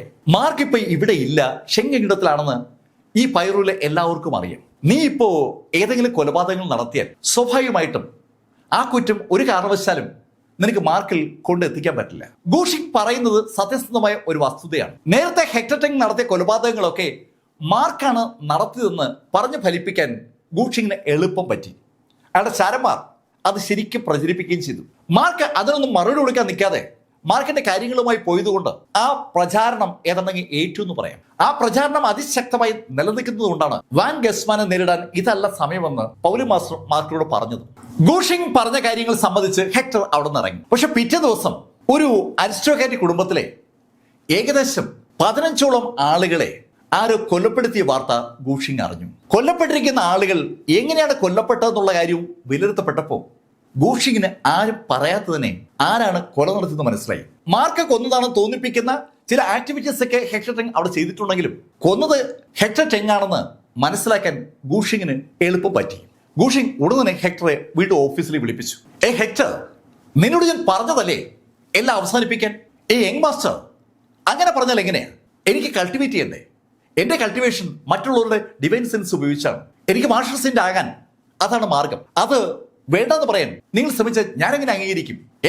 ഹെക്ടർ, നീ എന്താ എന്നോട് തർക്കുത്തരം പറയുകയാണ്? യങ് മാസ്റ്റർ, എന്നോട് വിരോധമൊന്നും തോന്നരുത്. ഞാൻ നിങ്ങളോട് സഹകരിക്കാൻ വന്നത് എനിക്ക് ഗുണമുള്ളതുകൊണ്ടാണ്. ആ ഗുണം വേണ്ടെന്ന് വെക്കാൻ നിങ്ങൾ പറഞ്ഞാൽ അതങ്ങനെ അംഗീകരിച്ചു തരാൻ എനിക്ക് പറ്റത്തില്ല. ഹെക്ടർ, നീ എന്താ റിബലാവുകയാണോ? നീ റിബലായാൽ എന്ത് സംഭവിക്കുന്ന അറിയാവോ? യങ് മാസ്റ്റർ, നിങ്ങൾ ചൂടാകുകയൊന്നും വേണ്ട. കാരണം ഞാൻ നിങ്ങളുടെ അടിമയോ തൊഴിലാളിയോ ഒന്നുമല്ല. നിങ്ങളുമായി ഒരു പങ്കാളിത്തം അത് മാത്രമാണ് ഞാൻ നടത്തിയിട്ടുള്ളത്. നിങ്ങൾ എന്നെ തള്ളിപ്പറയാൻ ശ്രമിച്ചാൽ അത് ചിലപ്പോൾ ശരിയാവില്ല. ഹെക്ടർ, നീ എന്താ പറഞ്ഞ? അതെ മിസ്റ്റർ ഗൂഷിങ്, നിങ്ങൾ എന്നെ തള്ളിപ്പറഞ്ഞാൽ നിങ്ങളാണ് ഇതൊക്കെ ചെയ്യിച്ചെന്ന് ഞാൻ നാട്ടുകാരോട് പറയും. ഗൂഷിങ് ആണ് ചെയ്യിപ്പിച്ചതെന്ന് ഹെക്ടർ ആളുകളോട് വിളിച്ചു പറയൂന്ന് പറഞ്ഞപ്പോ ഗൂഷിങ്ങിന്റെ മുഖം മാറി. ഹെക്ടർ, നീ എന്താ എന്നെ പൊട്ടനാക്കാൻ ശ്രമിക്കുകയാണ്? ഹെക്ടർ, നീ ഇരിക്കുന്നത് എവിടെയാണെന്ന് അറിയാവോ? ഗൂഷിങ്, ഞാൻ ഇരിക്കുന്നത് എവിടെയാണെന്ന് അറിഞ്ഞിട്ട് തന്നെയാണ് ഞാൻ സംസാരിക്കുന്നത്. ഓഹോ, എന്നിട്ട് നീ ഇങ്ങനെ സംസാരിക്കുന്നു? അങ്ങനെ പറഞ്ഞ ഗൂഷിങ് ഉറക്കെ വിളിച്ചു. അങ്കിൾ! ആ വിളി കേൾക്കാൻ കാത്തു നിന്നതുപോലെ സാക്ഷാൽ ലോർഡ് സീസർ ആ മുറിയിലേക്ക് കയറി. ലോർഡ് സീസർ ആ മുറിയുടെ വാതിൽ കയറി നിന്നതും ഗൂഷിങ് ഒന്ന് ചിരിച്ചു. ഹെക്ടർ, ഞാൻ പറയുന്ന കാര്യങ്ങൾ ചെയ്യാനാണ് നിന്നെ ഞാൻ കൊണ്ടുവന്നത്. നീ ഇപ്പോ എന്റെ തലയിൽ കയറിയാണ്. അങ്കിൾ, ഇവനെ ഇനി ജീവിക്കാൻ അനുവദിച്ചാൽ ഇവൻ നമുക്ക് പാരയാകും. ഹെക്ടർ ടെങ്ങിനോട് വ്യക്തിപരമായി തന്നെ ഒരു എതിർപ്പുള്ള ആളാണ് സാക്ഷാൽ ലോർഡ് സീസർ. വില്യം ബ്ലേക്ക് എന്ന ആ സ്റ്റാർ സീസർ, ലോർഡ് സീസർ പെട്ടെന്ന് ഒന്ന് ചിരിച്ചു. യങ് മാസ്റ്റർ, ഞാൻ എന്താണ് ചെയ്യേണ്ടത് പറഞ്ഞോളൂ. അങ്കിൾ, ഇവനങ്ങ് കൊന്നേക്ക്. ഹെക്ടർ ടെങ്ങിനെ അവസാനിപ്പിക്കാൻ ഇതാ തനിക്കൊരു അവസരം കിട്ടിയെന്ന് യങ് മാസ്റ്റർ ഗൂഷിങ്ങിന്റെ ആ ഉത്തരവ് കിട്ടിയതും സ്റ്റാർ സീസർക്ക് മനസ്സിലായി. സീസർ സന്തോഷത്തോടെ ഒന്ന് ചിരിച്ചു. ഈ സമയമൊക്കെ ഈ സംഭാഷണം കേട്ടുകൊണ്ടിരിക്കുകയാണ് സാക്ഷാൽ ഹെക്ടർ ടെങ്. ഹെക്ടർ സീസറെയും ഗൂഷിങ്ങിനെയും ഒന്ന് നോക്കിയിട്ട് ഗൂഷിങ്ങിനോട് ചോദിച്ചു, ഗൂഷിങ്, നീ നിന്നെ കുറിച്ച് വല്ലാതെ ചിന്തിക്കുന്നതിന്റെ ഒരു പ്രശ്നം നിനക്കുണ്ട്. ഇവിടേക്ക് വരാൻ എനിക്കറിയാമെങ്കിൽ ഇവിടുന്ന് പോകാനും എനിക്കറിയാമായിരിക്കുമെന്ന് നീ എന്താ മനസ്സിലാക്കാത്തത്? ഹെക്ടർ, നീ എന്തായി പറയുന്നത്? ഇവിടെ ഈ സീസറുടെ മുന്നിൽ നിന്ന് നീ രക്ഷപ്പെടുമെന്നാണോ നീ പറഞ്ഞു വരുന്നത്? നോക്കൂ ഗൂഷിങ്, രക്ഷപ്പെടാൻ പറ്റില്ലെങ്കിൽ ഞാൻ ഒരിക്കലും ഇവിടേക്ക് ഇങ്ങനെ വരില്ലല്ലോ. അങ്ങനെ ഹെക്ടർ പറയുമ്പോഴേക്കും അയാൾ ഇരുന്ന ഭാഗത്ത് കറുത്ത പുക വ്യാപിച്ചു തുടങ്ങി. എന്താണ് സംഭവിക്കുന്നതെന്ന് ഗൂഷിങ്ങിനോ സീസർക്കോ മനസ്സിലാക്കും മുമ്പ് ആ പുക ആ മുറിയുടെ മേൽക്കൂരയിലേക്ക് അങ്ങ് എത്തിയിരുന്നു. ഗൂഷിങ്ങിനോ സീസർക്കോ തൊടാൻ പറ്റാത്ത ശരീരം ആ കറുത്ത പുക ആ മേൽക്കൂരയിൽ കൂടി ഒഴുകിയിറങ്ങി വാതിലിന്റെ മുകളിൽ കൂടി പുറത്തേക്ക് പോയി. ശരിക്കും അമ്പരപ്പിക്കുന്ന ഒരു മാജിക്കൽ ആക്ടിവിറ്റി വഴി ആ മുറിയിലെ വാതിലിലൂടെ തന്നെ ഹെക്ടർ ടെങ് പുറത്തു പോയിരിക്കുകയാണെന്ന് വ്യക്തം. ആ യാഥാർത്ഥ്യം മനസ്സിലാക്കിയ ഗൂഷിങ് സീസറോട് പറഞ്ഞു, അങ്കിൾ, അവനെ പിടികൂടാ. കേട്ടതും സീസർ വാതിൽ വഴി പുറത്തേക്ക് ഓടി. കുറച്ചു കഴിഞ്ഞപ്പോൾ സീസർ മടങ്ങിയെത്തി. യങ് മാസ്റ്റർ, ക്ഷമിക്കണം, അവനെ കിട്ടിയില്ല. അവൻ പഠിച്ച കള്ളനാണ്. മാന്ത്രിക വിദ്യകളും മാന്ത്രിക ആർട്ടിഫാക്റ്റുകളും കയ്യിൽ കരുതുന്ന ഹെക്ടർ എല്ലാ സ്ഥലത്തു നിന്നും രക്ഷപ്പെടാൻ അവൻ്റെതായ തന്ത്രം ഡെവലപ്പ് ചെയ്ത് വെച്ചിട്ടുണ്ട്. മാർക്ക് ഫെല്ലറുടെ കയ്യിൽ നിന്ന് തന്നെ പല തവണ രക്ഷപ്പെട്ട കക്ഷിയാണ് ഹെക്ടർ ടെങ്. അതുകൊണ്ട് തന്നെ ഹെക്ടർക്ക് സീസറും ഗൂഷിങ്ങൊന്നും ഒരു വിഷയമല്ല എന്ന് മാത്രവുമല്ല, ഗൂഷിങ്ങിന് ഹെക്ടർ ടെങ് ഒരു വിഷയമാണെന്ന് അവൻ പക്ഷെ തെളിയിക്കുകയും ചെയ്തു. അന്ന് രാത്രി മാർഷൽ ആർട്സ് ഫോറത്തിനകത്ത് അനവധി പോസ്റ്റുകൾ വന്നു. പോസ്റ്റ് എഴുതിയിരിക്കുന്നത് ഹെക്ടർ ടെങ് ആണ്. ഹെക്ടർ അവന്റെ പോസ്റ്റുകളിലൂടെ പറയുന്നത് ഒരു സിമ്പിൾ കാര്യമാണ്. ന്യൂ സെലസ്റ്റിലും പരിസരത്തും ട്രേഡ് ഫെയറിലും നടന്ന കൊലപാതകങ്ങളൊക്കെയും നടത്തിയത് ഹെക്ടർ ടെങ് ആണ്. ഹെക്ടർ ആ കൊലകളൊക്കെ നടത്തിയത് ഗൂഷിങ് എന്ന ജിങ്ദു മാർഷൽ ആർട്സ് അസോസിയേഷന്റെ ആ സെക്കൻഡ് മിസ്റ്റിക് വേർഡിലെ ആ യങ് മാസ്റ്റർ പറഞ്ഞിട്ടാണ്. ഗൂഷിങ് ആണ് സകലതിന്റെയും കേന്ദ്രബിന്ദു. ആ പോസ്റ്റുകൾ വന്നു തുടങ്ങിയതും ജിങ്ദു മാർഷൽ ആർട്സ് അസോസിയേഷന്റെ കരുത്ത് ഉപയോഗിച്ചുകൊണ്ട് ഗൂഷിങ് ആ പോസ്റ്റിൽ റിമൂവ് ചെയ്തെങ്കിലും പിന്നെയും പോസ്റ്റുകൾ വന്നു തുടങ്ങി. പല പേരിൽ പല സ്ഥലത്തുനിന്ന് ഹെക്ടർ ടെങ് പോസ്റ്റുകൾ ആ ഫോറത്തിനകത്ത് പോസ്റ്റ് ചെയ്തു തുടങ്ങി. വെറും പോസ്റ്റുകളല്ല ഹെക്ടർ ടെങ് ഇപ്പോൾ ഇടുന്നത്, വീഡിയോകളുമുണ്ട്. അവൻ ഓരോ സ്ഥലത്തും നടത്തിയ കൊലപാതകങ്ങൾ എങ്ങനെയാണ് നടന്നതെന്നും കൊല്ലപ്പെട്ടിരിക്കുന്ന ആളുകൾ എങ്ങനെയാണ് കിടക്കുന്നതെന്നൊക്കെ അവന്റെ മൊബൈൽ ക്യാമറയിൽ എടുത്തു വെച്ചിട്ടുണ്ട്. ആ വിഷ്വലുകൾക്ക് പുറമെ ശരിക്കും ഗൂഷിങ്ങിനെ പ്രതിരോധത്തിലാക്കുന്ന വേറെയും വിഷ്വലുകൾ ഹെക്ടർ ടെങ് റിലീസ് ചെയ്തു. ഹെക്ടറോട് ആളുകളെ കൊല്ലാനായി ഗൂഷിങ് പറയുന്ന വീഡിയോ വരെ ഈ ഹെക്ടർ എടുത്തു വച്ചിരിക്കുകയാണ്. എല്ലാവിധത്തിലും തയ്യാറെടുപ്പ് നടത്തി തന്നെയാണ് ഹെക്ടർ ഒരു ബിസിനസ്സിന് ഇറങ്ങുന്നതെന്ന് ആ വീഡിയോ കാണുന്ന ആർക്കും മനസ്സിലാവും. ഗൂഷിങ് ഏതാണ്ട് ക്രൂശിക്കപ്പെടുന്ന ശൈലിയിലേക്ക് വാർത്തകളും പോസ്റ്റുകളും കമന്റുകളും വന്നു. കമന്റ് എന്ന് പറഞ്ഞാൽ ടൺ കണക്കിന് വന്ന് കുമിയുന്നത്. ജിങ്ദു മാർഷൽ ആർട്സ് അസോസിയേഷനുമായി ശരിക്കും ആത്മാർത്ഥമായ ബന്ധമുള്ള അരിസ്റ്റോക്രാറ്റിക് കുടുംബങ്ങളിൽ ഒന്നായിരുന്നു ഷുവാങ് കുടുംബം. ആ ഷുവാങ് കുടുംബത്തിലെ ആളുകളെ മുഴുവൻ കൊന്നൊടുക്കിയത് ജിങ്ദു മാർഷൽ ആർട്സ് അസോസിയേഷന്റെ സെക്കൻഡ് മിസ്റ്റിക് വേൾഡിന്റെ തലവൻ ഗൂ ഷീഷന്റെ മകൻ ഗൂഷിങ് പറഞ്ഞിട്ട് ഹെക്ടർ ആണെന്ന് കേട്ടപ്പോൾ ആളുകൾക്ക് പ്രതികരിക്കാതിരിക്കാൻ പറ്റാത്ത അവസ്ഥയായി. വൻ തോതിലുള്ള പ്രതികരണമാണ് അരിസ്റ്റോക്രാറ്റിക് കുടുംബങ്ങളുടെ ഭാഗത്തുനിന്നുണ്ടായത്. ഷുവാങ് സാധാരണ എല്ലാവരെയും വിളിച്ച് പാർട്ടികൾ നടത്തുന്നതുകൊണ്ട് എല്ലാവരും ഷുവാങ്ങിന്റെ കുടുംബത്തോട് അടുപ്പമുള്ളവരായിരുന്നു. അതുകൊണ്ട് തന്നെ അതിശക്തമായ പ്രതികരണമാണ് ഫോറത്തിനകത്തുണ്ടായത്. ഗൂഷിങ് വല്ലാതെ അസ്വസ്ഥതയോടെ ആ മുറിയിൽ അങ്ങോട്ടും ഇങ്ങോട്ടും ഉലാത്തുകയാണ്. ദിവസങ്ങളിങ്ങനെ പോകുന്നതോടുകൂടി ഗൂഷിങ്ങിന് മുകളിലുള്ള പ്രശ്നങ്ങൾ കൂടി വന്നപ്പോൾ ഒരു ദിവസം ആ മുറിയിലേക്ക് ഒരാൾ കയറി വന്നു. ആ ആഗതനെ കണ്ടതും ഗൂഷിങ് ചാടി എണീറ്റു. അച്ഛൻ എന്താ ഇവിടെ? ഗൂഷിങ്, ഈ നിമിഷത്തിൽ നീയും സീസറും എന്നോടൊപ്പം സെക്കൻഡ് മിസ്റ്റിക് വേൾഡിലേക്ക് വരണം. ഇനി ഇവിടുത്തെ ഭരണമൊക്കെ ഷിയാഹങ് നോക്കിക്കൊള്ളും. ഞാനിങ്ങനെ ഗൂഷിങ്, ഞാൻ പറയുന്നത് ശ്രദ്ധിച്ച് കേൾക്ക്. ഇനി ഇവിടെ നിന്നാൽ നിന്റെ ഇമേജ് തകർന്ന് തരിപ്പണമാകും. ആളുകൾ ഇവിടേക്ക് ഇരച്ചു കയറുന്നതിന് മുന്നേ നീ ഇവിടുന്ന് മാറുന്നതാണ് നിനക്ക് നല്ലത്. ഗൂഷീഷിന്റെ ദേഷ്യത്തെക്കുറിച്ച് വ്യക്തമായ ധാരണയുള്ള ഗൂഷിങ് മറ്റൊന്നും പറയാതെ ഗൂഷീഷിനൊപ്പം സെക്കൻഡ് മിസ്റ്റിക് വേൾഡിലേക്ക് നടന്നു. അവരോടൊപ്പം സീസറുമുണ്ട്. അവര് സെക്കൻഡ് മിസ്റ്റിക് വേൾഡിൽ എത്തിയപ്പോൾ ഗൂഷീഷൻ ഷിയാഹാങ്ങിനെ വിളിച്ച് ജിങ്ദു മാർഷൽ ആർട്സ് അസോസിയേഷന്റെ നേതൃത്വം ഏറ്റെടുക്കാൻ ആവശ്യപ്പെടുകയും ചെയ്തു. ഷിയാഹാങ് ആകെ അമ്പരന്നിരിക്കുകയാണ്. പെട്ടെന്നാണ് അവനിലേക്ക് അവസരം വരുന്നത്. ആ സമയത്ത് ഗൂഷിങ്ങിനോടായി ഗൂഷീഷൻ പറഞ്ഞു, ഷീഷിങ്, നിന്നെ ഞാൻ ഇങ്ങോട്ട് വിളിപ്പിച്ചത് വെറുതെ അല്ല. എനിക്ക് ഒരുപാട് കാര്യം പറയുന്നേക്കടാ. നിന്നെ ഇവിടെ വിളിപ്പിച്ചത് ഒരു ഓപ്പർച്യൂണിറ്റി വന്നുകൊണ്ടാണ്. ഓപ്പർച്യൂണിറ്റിയോ? എന്ത് ഓപ്പർച്യൂണിറ്റി ഇടാ? ഫസ്റ്റ് മിസ്റ്റിക് വേൾഡിലേക്ക് ചെല്ലാൻ ഒരു അവസരം വന്നിരിക്കുകയാണ്. ജിങ്ദു മാർഷൽ ആർട്സ് അസോസിയേഷന്റെ ആ 8 ഹയറപ്സ് ഉള്ളത് ഫസ്റ്റ് മിസ്റ്റിക് വേൾഡിലാണ്. അവരുടെ അടുത്തേക്ക് മകനെ കൊണ്ടുചെല്ലാൻ അവര് ഗൂഷീഷിനോട് ആവശ്യപ്പെട്ടിരിക്കുകയാണ്. അവിടെ പോയാൽ നീ മറന്നുപോയ ഒരു കാര്യമുണ്ട്. നിന്നെ എന്തിനാ ഞാൻ മിസ്റ്റിക് വേൾഡിൽ നിന്ന് പുറത്തിറക്കിയത്? അത് പിന്നെ മാർഷൽ സെയിന്റ് ആകാൻ. എന്നിട്ട് നീ ആയോ? പിന്നെ ഞാൻ വേറെ കാര്യങ്ങളിലൊക്കെ. അതെ, വേറെ കാര്യങ്ങളിലായിപ്പോയി നിന്റെ ശ്രദ്ധ. നീ എത്രയും പെട്ടെന്ന് മാർഷൽ സെയിന്റ് ആകണം. അതിന് ഇവിടെ നിന്നാ പറ്റില്ല. ഫസ്റ്റ് മിസ്റ്റിക് വേൾഡിൽ ചെല്ലുന്ന നിനക്ക് എളുപ്പം അതിന് പറ്റും. ഫസ്റ്റ് മിസ്റ്റിക് വേൾഡിൽ ആ 8 ഹയറപ്സും ഉണ്ട്. അവർ സിമ്പിളായിട്ട് ഗൂഷിങ്ങിനെ മാർഷൽ സെയിന്റായി കൺവേർട്ട് ചെയ്യും. അതിനുള്ള എല്ലാ സംവിധാനങ്ങളും അവിടെ ഉണ്ടാകുമെന്ന് ഗൂഷീഷിങ്ങിന് അറിയാം. ഈ സംഭാഷണം അവിടെ നടക്കുമ്പോൾ അങ്ങ് ഹെവൻലി ഗേറ്റിൽ മാർക്ക് ഫെല്ലറും ടീമും അവരുടെ ഉദ്ദേശിച്ച കാര്യങ്ങളൊക്കെ അതീവ ഭംഗിയായി നടത്തിക്കൊണ്ടിരിക്കുകയാണ്. മാർക്കിന് ഇപ്പോ 300 പേരടങ്ങിയ ഒരു ടീം രൂപീകരിക്കാൻ പറ്റിയിട്ടുണ്ട്. 300 പേരും മാർക്വിസ്റ്റുകളാണ്. അതിൽ പലരും ഹാഫ് മാർഷൽ സെയിന്റുകളുമാണ്.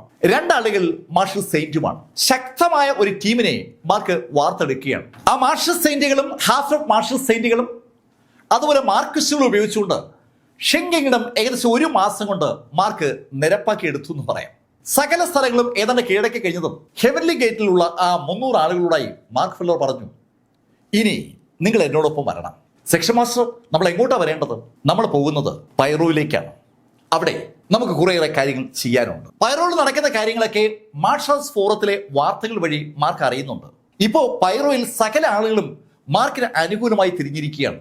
മാർക്കിനെ ആവശ്യമില്ലാതെ കുറ്റപ്പെടുത്തുകയായിരുന്നു ആ ജിങ്ദു മാർഷൽ ആർട്സ് അസോസിയേഷൻ ചെയ്തെന്നുള്ള കാര്യം ഇപ്പോൾ എല്ലാവർക്കും അറിയാം. മാർക്കിനെ ഷെൻഗീഡത്തിൽ നിന്ന് തിരിച്ചു വിളിക്കണമെന്നാണ് ആളുകളുടെ ആവശ്യം. സകല ആളുകളും ആ ആവശ്യങ്ങൾ ഉന്നയിച്ചുകൊണ്ടിരിക്കുകയാണ്. മാർക്കിനെ തിരിച്ചു വിളിക്കണം, മാർക്കിനെ തിരിച്ചു വിളിക്കണം. അങ്ങനെ ആളുകൾ ആവശ്യപ്പെട്ടുകൊണ്ടിരിക്കുമ്പോഴേക്കാണ് മാർക്ക് ആ 300 അംഗ സേനയുമായി പൈറോയിലേക്ക് തിരിക്കുന്നത്. പൈറോയിലേക്ക് തിരിക്കുന്ന സമയത്ത് മാർക്ക് ഫെല്ലർ ഒരു പോസ്റ്റ് ഇട്ടു. ആ പോസ്റ്റ് വളരെ വ്യക്തമാണ്. മാർക്ക് ജിങ്ദു മാർഷൽ ആർട്സ് അസോസിയേഷനെതിരെയും സെക്കൻഡ് മിസ്റ്റിക് വേൾഡിനെതിരെയും യുദ്ധം പ്രഖ്യാപിക്കുന്നു. അങ്ങനെ ഒരു വാർത്തയാണ് മാർക്ക് കൊടുത്തിരിക്കുന്നത്. ആ വാർത്ത ആ ഫോറത്തിനകത്ത് പ്രത്യക്ഷപ്പെട്ട ആ നിമിഷത്ത് തന്നെ കമന്റുകളുടെ ഒരു പ്രവാഹം തന്നെ ഉണ്ടാവുകയാണ്. ജിങ്ദു മാർഷൽ ആർട്സ് അസോസിയേഷന് 1-2 വർഷത്തെ പഴക്കമല്ല ഉള്ളത്. 100 വർഷത്തോളം പഴക്കമുള്ള ഒരു കൂറ്റൻ സ്ഥാപനമാണ് ജിങ്ദു മാർഷൽ ആർട്സ് അസോസിയേഷൻ. ആ അസോസിയേഷനോടാണ് മാർക്ക് ഫെല്ലർ ഇതാ ഫൈറ്റിന് ഇറങ്ങുന്നത്. അവരോട് മാത്രമല്ല, സെക്കൻഡ് മിസ്റ്റിക് വേൾഡിനെയും മാർക്ക് വെല്ലുവിളിച്ചിരിക്കുകയാണ്. മാർക്ക് ഇത് എന്ത് പ്രമാണിച്ച ഇങ്ങനെയൊക്കെ ചെയ്യുന്നത്?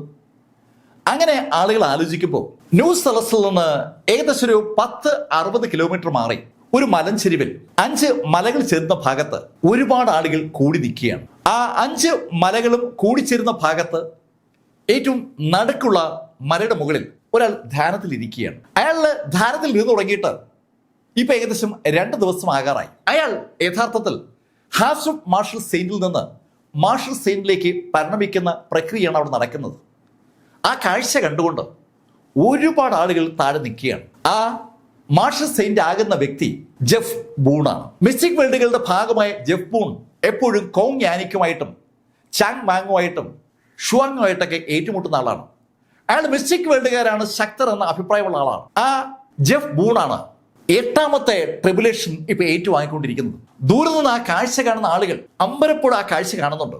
ശരിക്കും മിന്നൽ അയാളുടെ പുറത്ത് വീഴുമ്പോൾ അവിടെ മുഴുവൻ ജ്വലിക്കുന്നതൊക്കെ ആളുകൾ കണ്ടുകൊണ്ട് നിൽക്കുമ്പോൾ സാവധാനം ആ മിന്നലുകളൊക്കെ ഒതുങ്ങി അയാൾ മാർഷൽ സെയിന്റായി മാറി. ഇതാ രണ്ടാമതൊരു മാർഷൽ സെയിന്റ് കൂടി പൈറോയിൽ ഉണ്ടായിരിക്കുന്നു. മാർക്ക് ഫെല്ലർ മാർഷൽ സെയിന്റായ കാര്യം ആരും അറിഞ്ഞിട്ടില്ല. ഷൂ ഷിവാങ് പഴയ തലമുറയിൽപ്പെട്ട ഒരാളാണ്.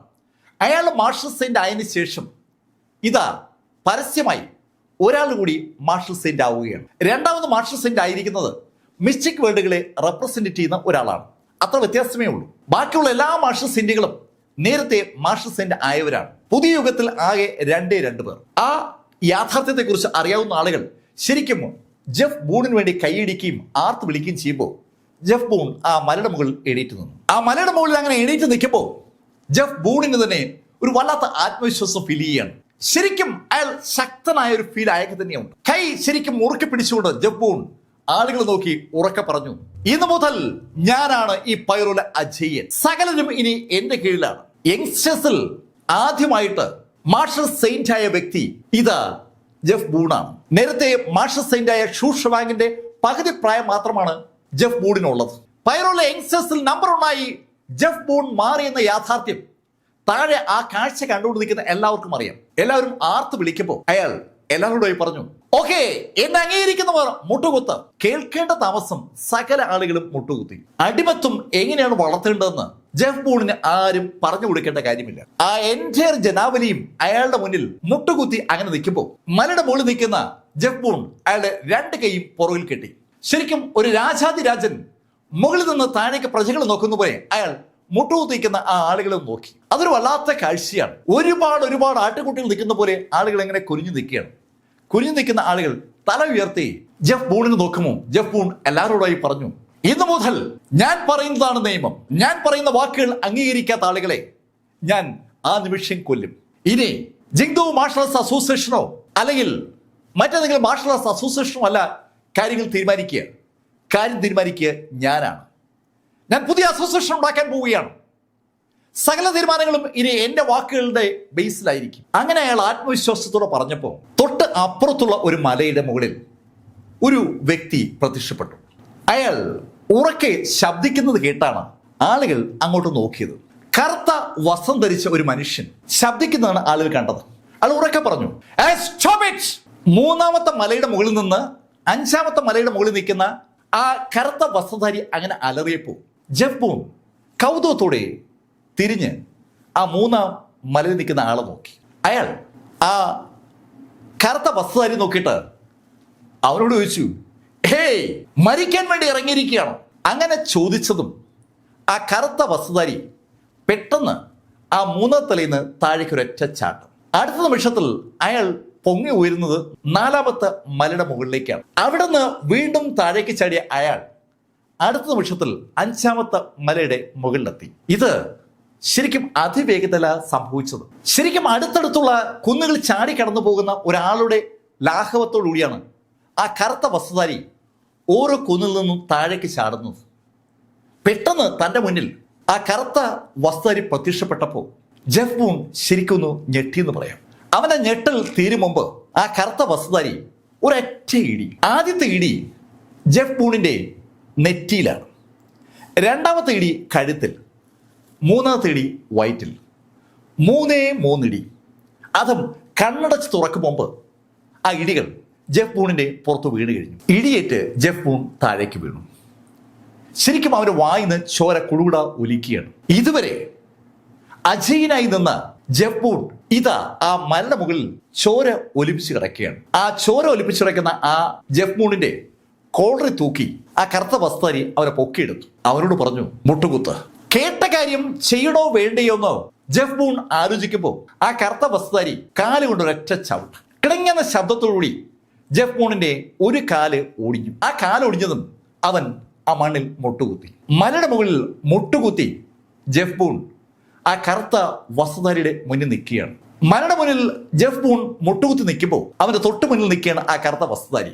ആ കറുത്ത വസ്ത്രധാരി ജെഫ് ബൂണിനോട് പറഞ്ഞു, "ഇനി മാപ്പ് പറ."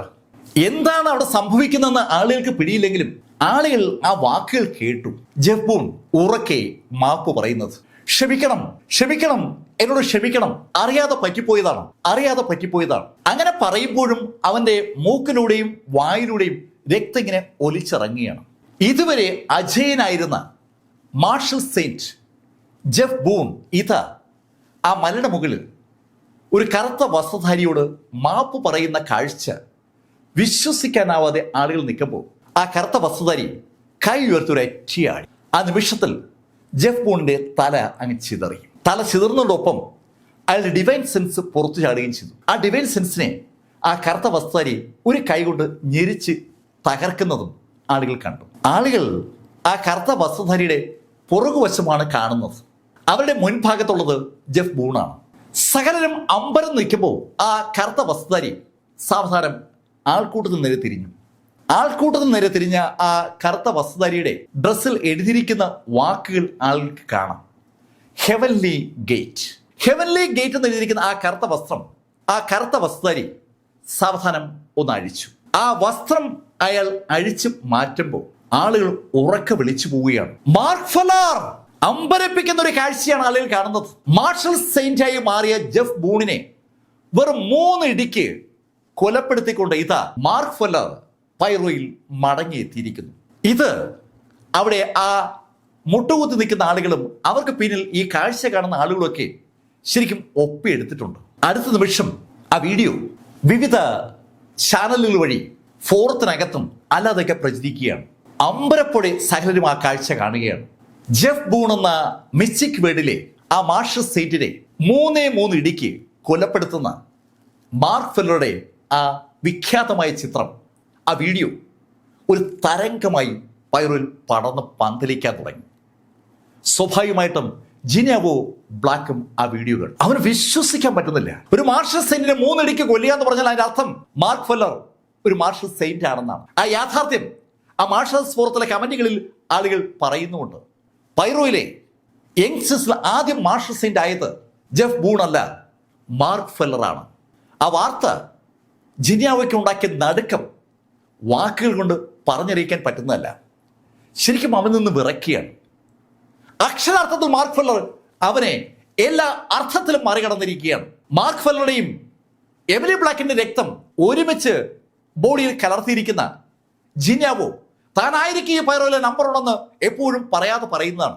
പക്ഷേ അവന്റെ സകല പ്രതീക്ഷകളെയും കടത്തി വെട്ടിക്കൊണ്ട് മാർക്ക് ഫെല്ലർ ഇതാ പൈറോയിലെ നമ്പർ 1 ആയിരിക്കുന്നു. കഥയുടെ ഈ ഭാഗം ഞങ്ങൾ അവസാനിപ്പിക്കുന്നു. അടുത്ത ഭാഗവുമായി അടുത്ത ദിവസം വീണ്ടും കാണാം. ഇതുവരെ മാർക്ക് ഫെല്ലറുടെ കഥ നിങ്ങളോട് പറഞ്ഞത് ലൈഫിൽ നിന്ന് BS ചന്ദ്രമോഹൻ. കമന്റുകൾ ചെയ്യുക. Thank you.